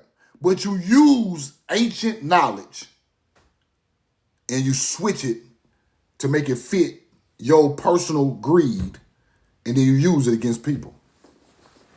So if I take away the nature, make everybody unhealthy, I own all the hospitals, I own all the medicine, I own all the CVS's and goddamn Walgreens. You got to buy the medicine from me. You got to go to my hospital, pay me again. You got to have surgery, you got to pay me again. You slept in my hospital 3-4 days, you got to pay me some more. Now I'm going to send you home to pay me your rent money that you live at, and pay me your car note, and go buy some more medicine from my I done racked up off of you. You a whole lick. I done made $30,000 off your ass in 2 weeks. They want us to be licks, people. They just want everybody to be a lick. Like they say back in the hood, a steam. They want you to be a steam, bro. That's why all this stuff is important to come out of the matrix. Right? That's their plan. It's a pyramid. That's a pyramid scheme. So when they talk about pyramid schemes, right? In a pyramid, you got to have a certain thing to go on to get to the top. It's a pyramid scheme. So we making stuff happen, and you can't dodge none of it because you in the, we got you in the scheme. Now this book right here is long. I ain't gonna go through all of it, but The Origin of Biblical Traditions, Albert T. Clay. I want y'all to go read this book. It's online for free, right? But he got some points up in here. And I ain't even read all of it, but it's some knowledge in this book right here. Y'all screenshot that. The other book is The Children of the Sun. I'm going to talk about that one tomorrow. We're going to get into this one. The Origin of Biblical Traditions. Now, let's go look at what they're saying. Dagon, whose worship in Palestine is known from the Old Testament. Now, why is Dagon known in the Old Testament? The deity was foreign. Interesting. Mesopotamia. Now, in Canaan, the Philistines worshiped Dagon at Gaza. Dagon, above Jericho. Bet Dagon. What is Bet, people? What is Bet? These ain't no damn aliens we speaking of. What is Bet? That's why I taught y'all these words. What is Bet? House. Temple. Why are the ancient Old Testament people worshiping Dagon?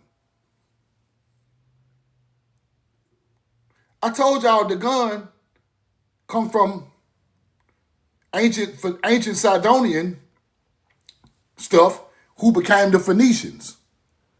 It's Hebrew, people. Dagon is Hebrew, people. The fish god.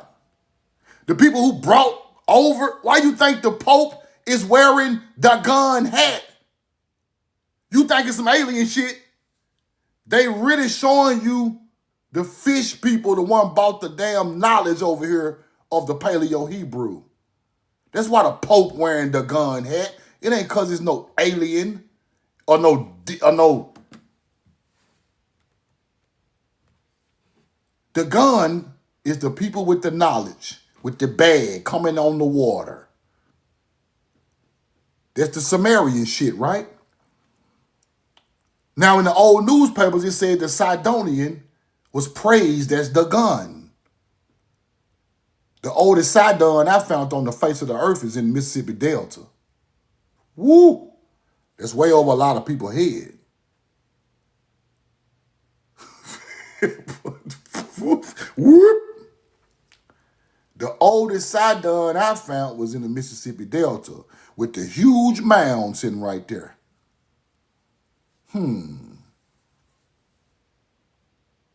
Now, what they gonna teach you is that same damn palm tree, them Sumerians who talked about Dagon grew in Mesopotamia, is the same seed of palm tree that was found in the Mississippi Delta.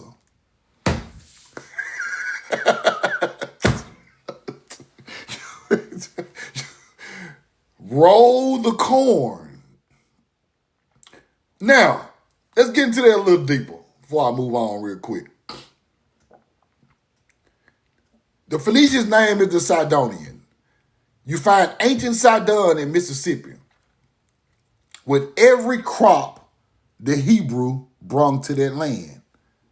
The pomegranate right there, the citron trees right there, lemons and oranges, the date palm tree, the tamarack tree, the olives, the mulberries, all that shit sit right there in the Mississippi Delta.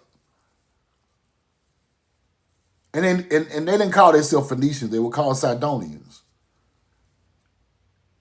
They wrote that they are the children of Sidon. They named the area Sidon because their ancestors were named Sidon, who were buried there. Then you got a huge mound sitting right there in the Mississippi Delta called Winterville Mounds. Winterville, they call them Winterville Mounds now. Them Sidonian mounds. Sidon is one of the damn biblical names. That's a fact. Now, Dagon, they said Dagon was Sidonians.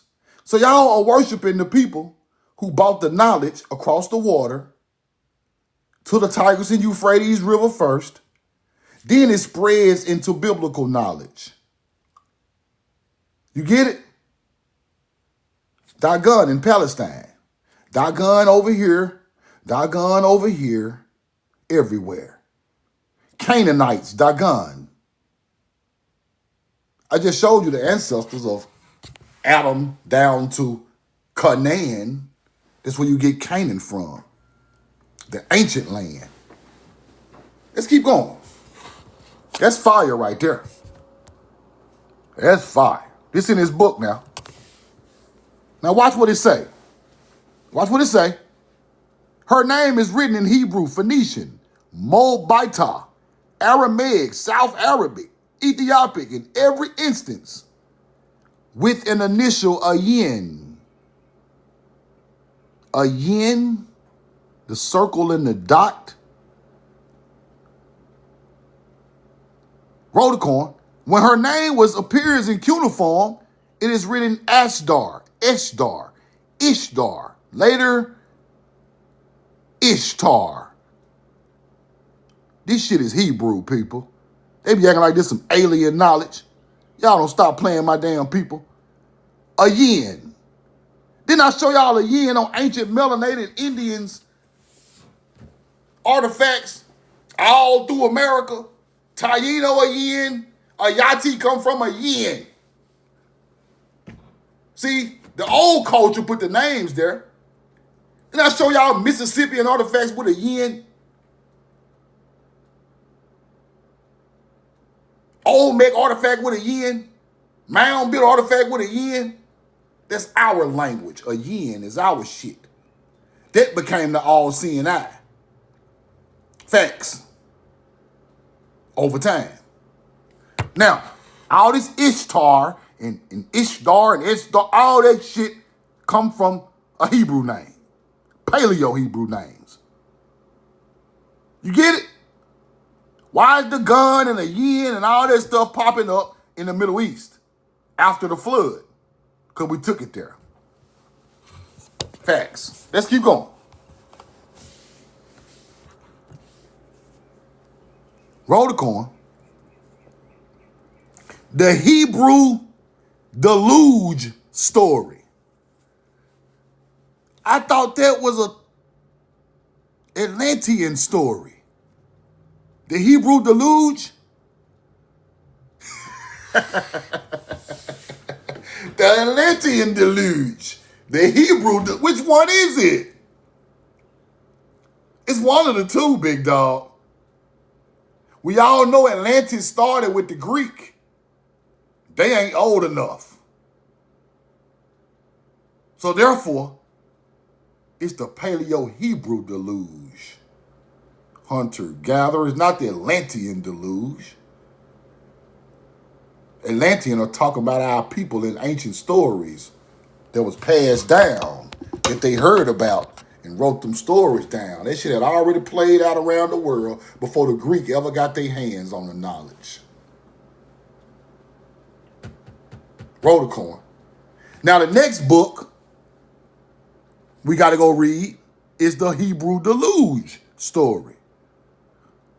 Because this is going to tell you who these people are that's traveling, where they come from, give you a better idea of what's going on. The Atlantean story is based in mythology, but the Paleo-Hebrew deluge story is based in real bloodlines moving around the world. They get the Greek story from this story. Then that same story of that deluge is told by the Egyptians in the Eber Papyrus. Why are Egyptians talking about Eber? They must know something about some Hebrews, because Hebrew come from Eber, right?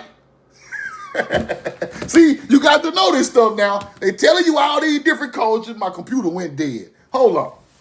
I got to show y'all this before I get out of here. Roll the coin. I got to show y'all, because people think this stuff be fake until you show it to them, right? This is the truth. Now let me break this down, what I'm trying to tell y'all. Okay. The ancient Sumerian is using a yin. The ancient Egyptian is using a yin. Dagon, I told y'all Dagon comes from seeds or corn. Corn is connected to Dagon. So them first people, Sumerian, Hebrews, Paleo-Hebrew, tall-ass mound builders, coming from America, put that knowledge over there. That's why they still over there talking about the gun. Galil at the gun, nigga. That's why I tell hunter-gatherers Galil at the gun. Roll the corn, man. They don't understand it.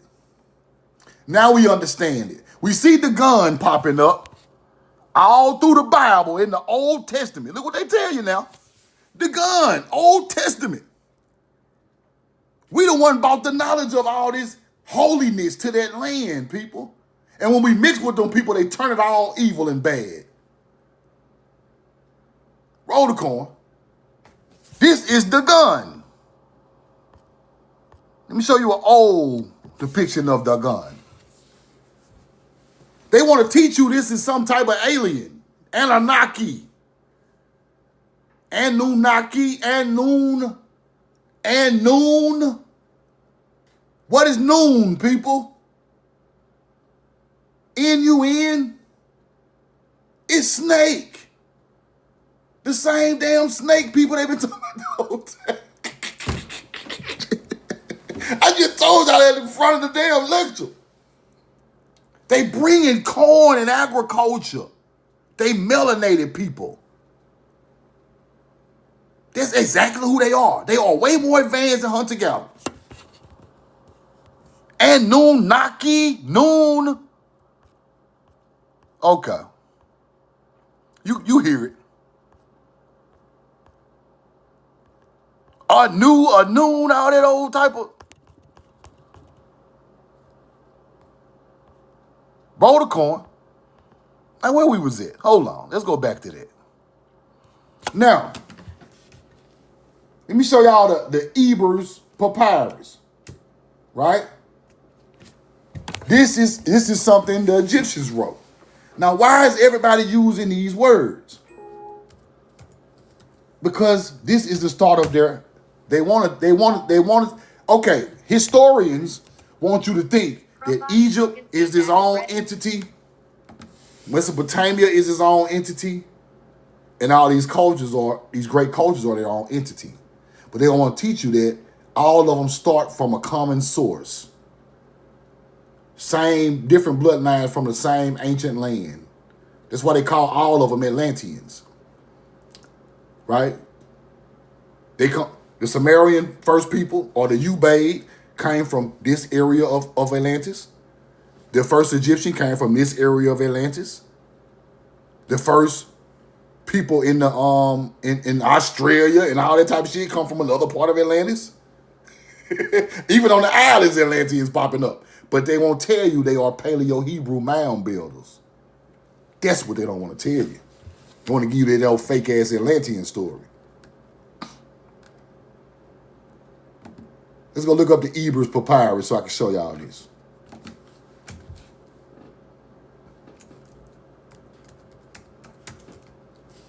Eber's Papyrus, Egypt.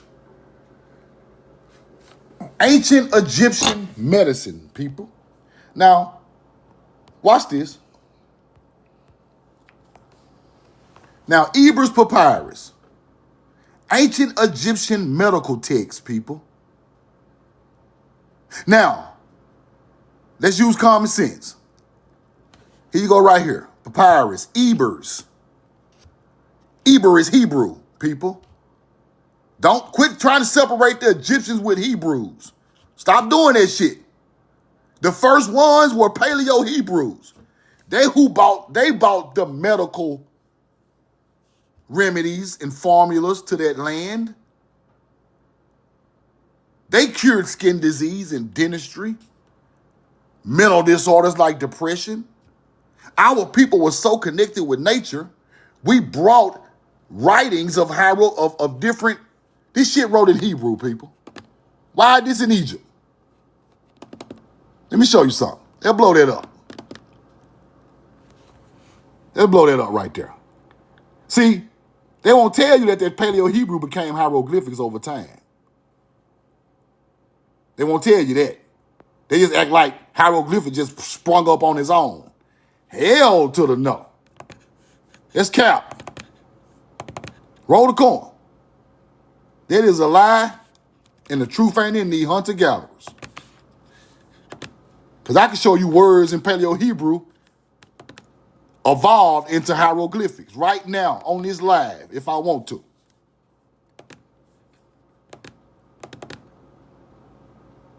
Roll the coin. They won't even show me nothing else. But let's go back to this. Now, this is a medical thing.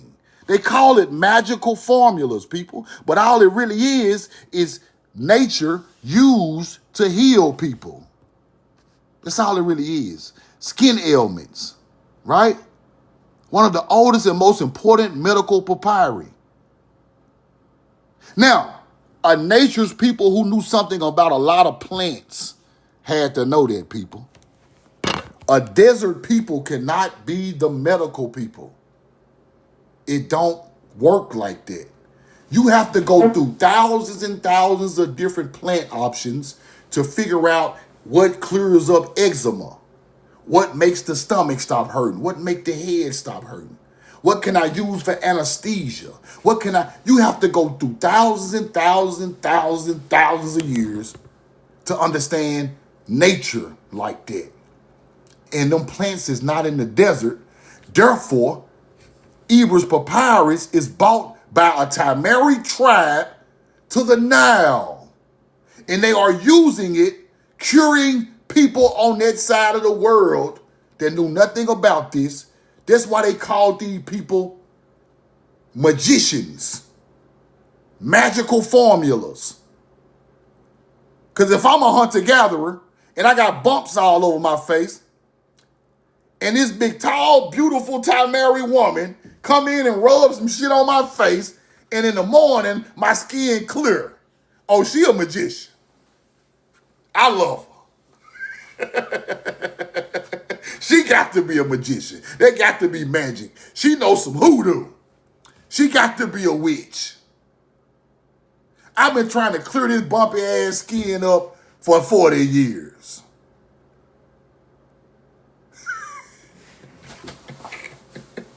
See, now we starting to understand what's going on, right? This is what's going on in the world at the time. We teaching them people this stuff. So over time, the same woman that cleared up your bumps after we come with our religion, now she a witch and she evil. We know all her secrets now.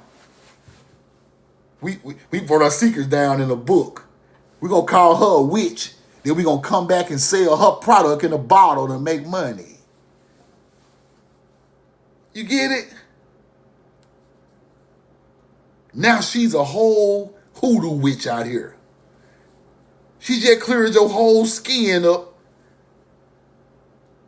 Now generations go back, her bloodline, a whole witch people.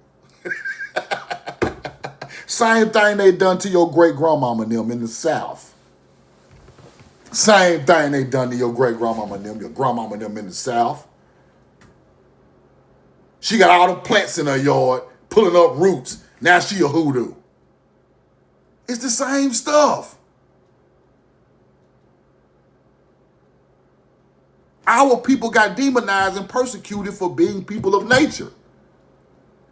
Then the YT people start doing it. Then they start hanging their ass. YT people like, oh, I seen that melanated woman put this shit together and let me do it. Somebody tell on their ass to the government and they come here, Blair Witch. See, this is what happens in history. Roll the coin.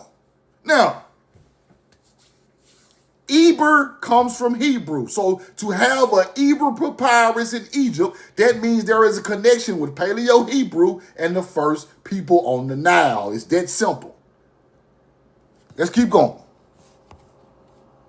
Then I show you the Phoenician got hieroglyphics and Paleo-Hebrew on their tombs. So they knew about both of these languages. These are just two different languages from a landmass on either side, right? Because the Sidonian come from the Mississippi River area, and Mizraim people are from the southwest of America. So it's different areas and different languages, but the people still understand it. It's a universal teaching, right? And I showed y'all a yin, right? Now, check this out. They're talking about, compared with the Hebrew, the word ka'aja alti, which is not Babylonian, has in previous years been compared with the Hebrew. The word la'an, all these different words, from the Hebrew deluge story. The deluge, right? Let me let y'all know, understand what the deluge is. So you won't be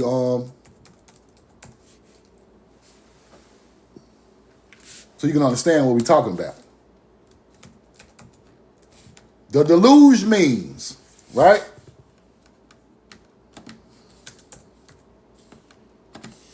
Biblically, the global catastrophe flood in Genesis 6:9 to purge the earth of rampart wickedness and violence.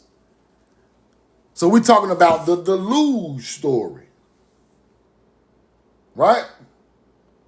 Major judgment, humanity and land animals destroyed, while righteous Noah, his family, and pairs of animals were saved in the ark.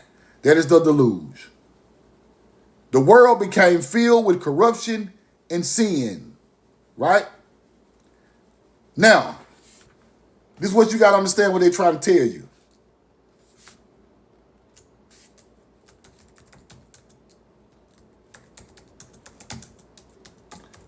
Let me show y'all something. The deluge is the flood itself, right? So you got to look at it a different way than what they taught you religiously. When bad things happen to an ancient culture, they're talking about nature, people. They're not talking about the evil of man. They're not talking about the evil of woman, the evil of the dog and the cat. No, when something bad happens in ancient times, they are talking about nature every time. A flood is a sin to them. That is God's way of showing you that he's not pleased. That's what they took that is. That is nature's way of showing you that nature is not pleased at the moment. So they use that as a metaphor for sin. That's why the grasshopper eating the crops is sin, people. That's a sin. The floods is a sin.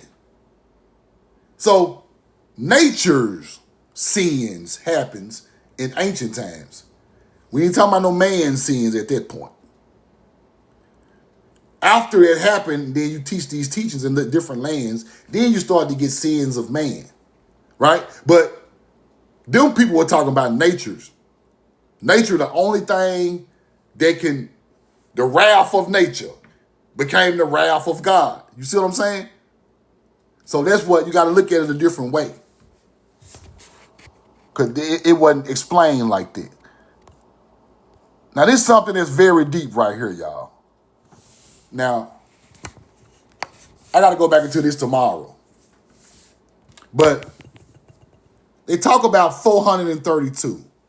Half of 432 is 216. 216 and 432, right? They call this the knowledge of this, they call this God knowledge, right? God knowledge. I'm gonna show y'all why, but I gotta do a whole lecture about this, because this is crazy. Now, roll the coin. Now, in this knowledge right here, they talk about the capstone is sitting at a point in Egypt at 216, half of 432, right? 216, half of 432. And let me show y'all what we're talking about here.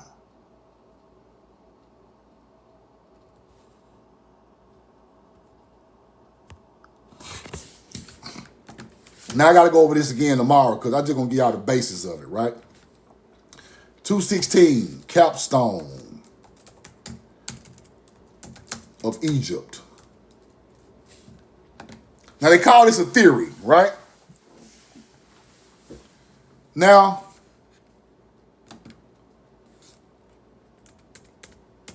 I hate I didn't put it on my I had the receipts, I ain't load them up. But 216 capstone of Egypt, it got something to do with the size of where it's located, right?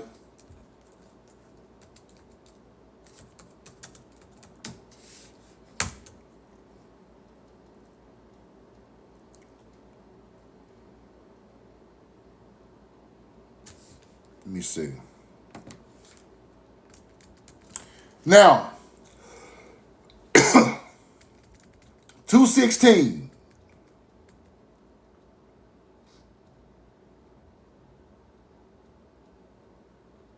Now they said Egypt, the capstone on top of the pyramid, was associated with the number 216, right?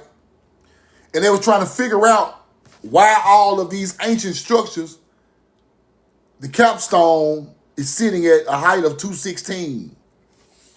And then they started to figure this out, right?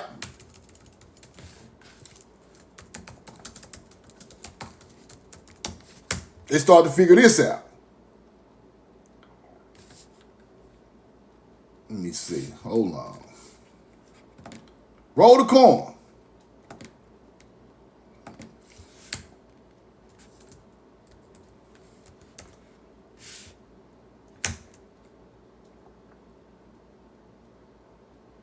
Now, they started to figure out this right here, 216. They started to figure this out. Now watch this. This is crazy. But it make a lot of sense. The Earth's moon diameter is 2160 miles. 216, 2160. Right? See that number, 2160? Miles from the Earth. So the top of that pyramid with the capstone was perfect on the 216 math, right? And then let's keep going. Cause see, they call this the creator's math, right? They call this nature's creator's math. It got something to do with the moon and the sun and the earth. So the 216 represented the miles going to the moon.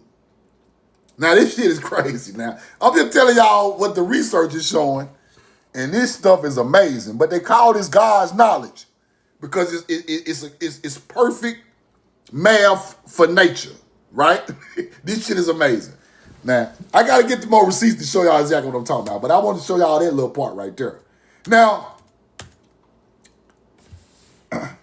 in the Bible, they was talking about Jesus did not move the capstone. I mean, he said the capstone was not completed. In the Bible now. I'm trying to find it.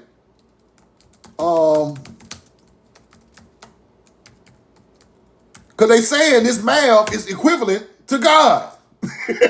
Right? He explains the stone represents himself as the crucial yet rejected foundation of God's knowledge and kingdom, warning that those who fall of it will be broken, while it will crush those it falls on. While often translated as the cornerstone, the capstone signifies the final crowning stone that completes and secures the entire structure. So, Jesus used that analogy to describe his religious leaders' rejected him. Yet God made him the most important crowning element of the salvation. So they're using ancient knowledge, translating it over to the Bible, right? Because that capstone never made it to the top of the pyramid. That's what they say. So, and then this got something to do with 216 again, right?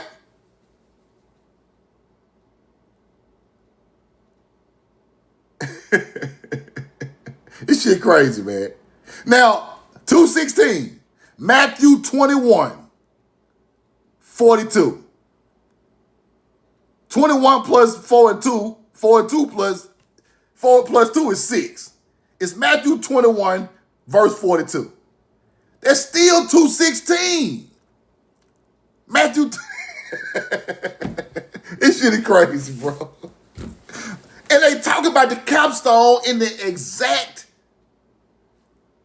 Matthew 21, verse 42. So, bro, I ain't trying to sound like no conspiracy theory. Y'all know I don't do this shit. But something is connecting this stuff together, y'all. And it's way more intellectual than we think it is. This stuff is deep, like to the point to where I ain't even told y'all all the stuff that go with this. I'm just giving y'all what I can think of right now. Till I put the lecture together tomorrow, then we'll go through it tomorrow. But that 216 and that 432 knowledge, then that 104 and 52 knowledge of the build of the royal cubit. See, the 216 is where it sits on the earth, right?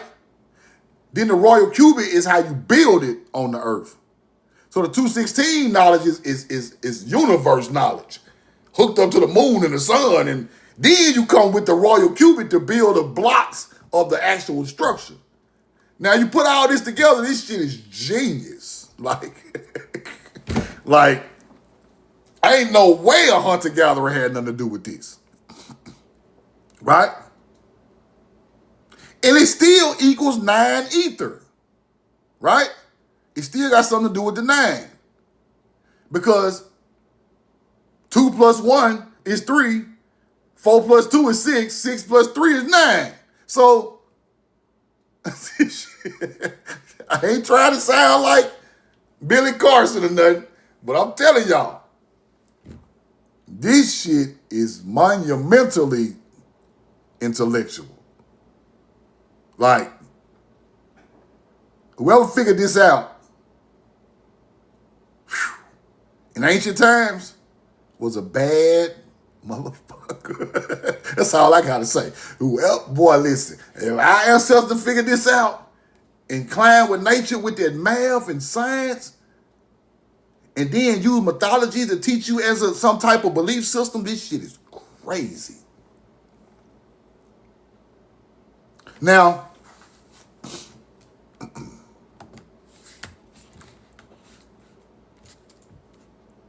hold on.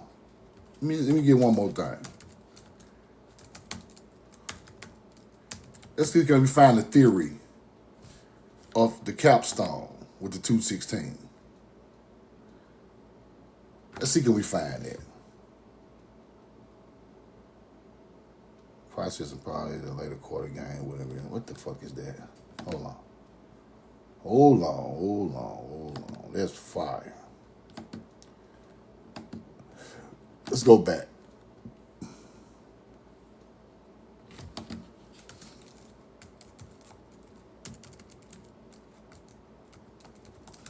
Trying to find some more information on this, bro.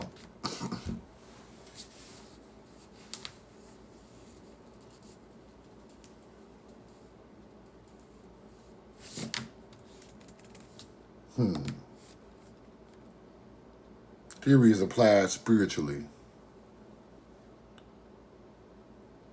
Now, it's a personal application. The theory is applied spiritually, where Christians allow Jesus to be the capstone of their lives, providing structure, direction, and spiritual stability.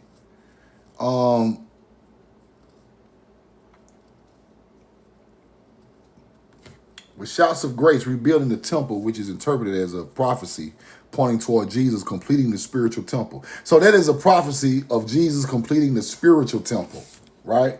The capstone is the last piece. The capstone and the cornerstone are sometimes used interchangeably in different Bible translations, but both donate spiritual completion.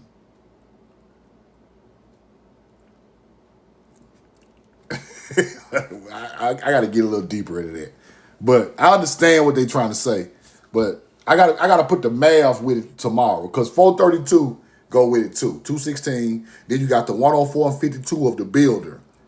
It's called the royal cubit, and then all of it go together with like pi, right? It makes pi, and then it shows.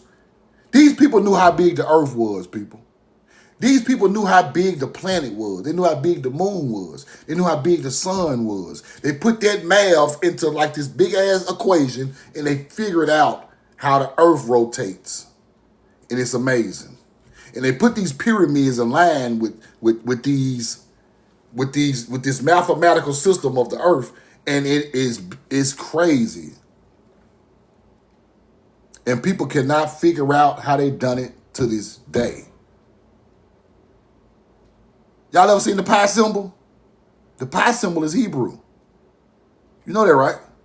The pi symbol is a Hebrew symbol. Nature's people figured this out. It's amazing. So,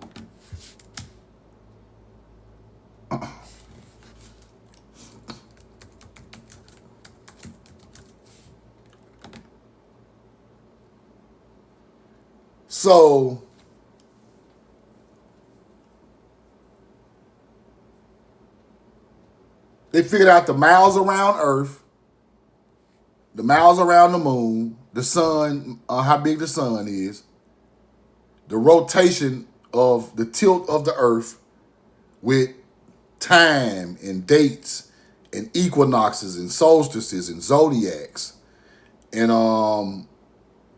how fast the Earth moves and the moon and the sun. And they put all that together in a teaching over 20, 30,000 years, and then they figured out the planet. Then they started using different points of their knowledge to go to different parts of the world, people. Because Egypt got something to do with the points that they figured out in the math system. See, that's another thing. These spots was not just random spots. These spots was something that was chosen from some type of knowledge, right? That spot over there was picked, and they used the stars to find it, and they set it up right there where they wanted it to go. This ain't no Egypt. The Nile River is not a random spot. It can't be. Right? It got to be that 33rd parallel, follow the polar. Now, I taught y'all that Polaris was the star Polaris, the North Star, takes you on the 33rd parallel, right? The polar star. Now, this is where the knowledge come in it. The Pyramid of Giza is aligned with the polar star. That's a fact. That's a fact. We already know that the mound builders of America used to have a polar star, Polaris, on their forehead, right? We know that. So them, the ancient ancestors that taught these new people the past. Now let me show y'all that. Pyramid of Giza, Polaris room. It got a Polaris room in Egypt, people. Facts. The Great Pyramid of Giza was aligned to the northern sky, right?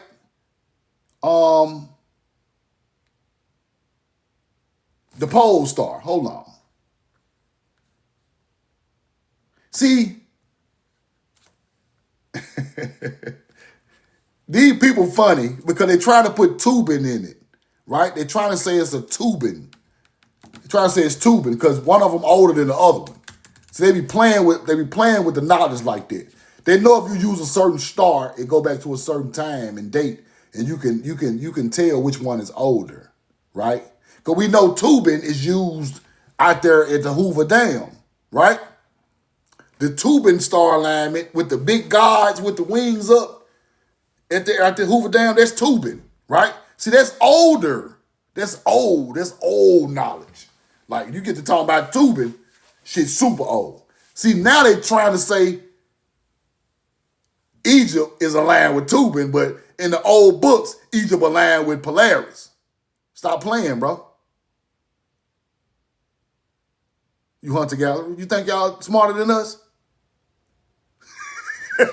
Y'all get on my goddamn nerve trying to change Google. Like, just change it overnight. Just change information overnight, right? They just say the pole star. But these motherfuckers, whoo. Now, this is where they come with the bullshit.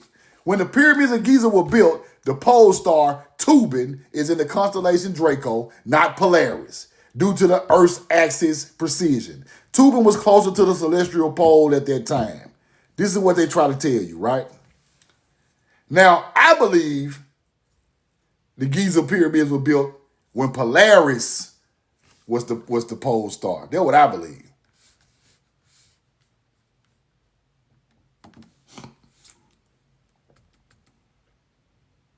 Let me see something.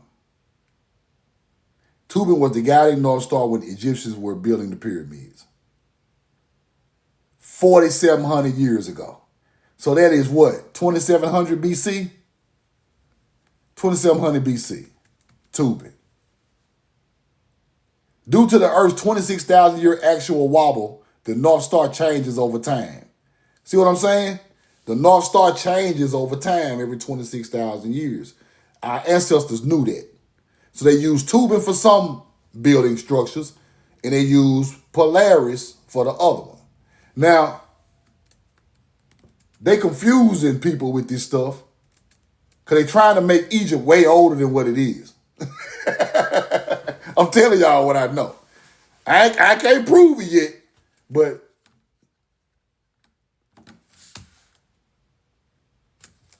tubing. Statues, Hoover Dam, I think that is. Now let's go look out there.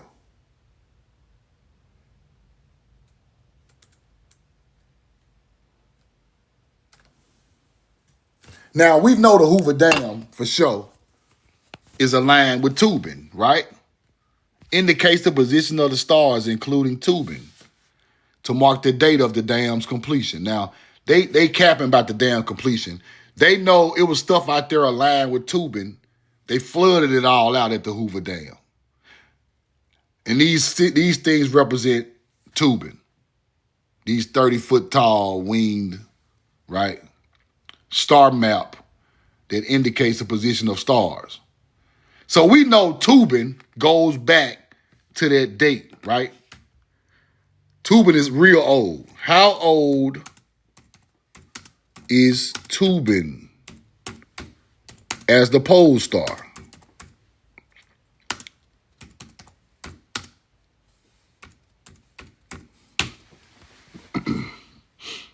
See, Tubin automatically, when you get to talking about Tubin, was the North Star 5,000 years ago. So if something is aligned with Tubin as the pole star, that means it's 5,000 years old, right? See what I'm saying? Y'all get it? So if you're trying to say something older than what it is, you can't say it wasn't aligned with tubing because you say it's aligned with something else, it's younger. So let's go look at Polaris.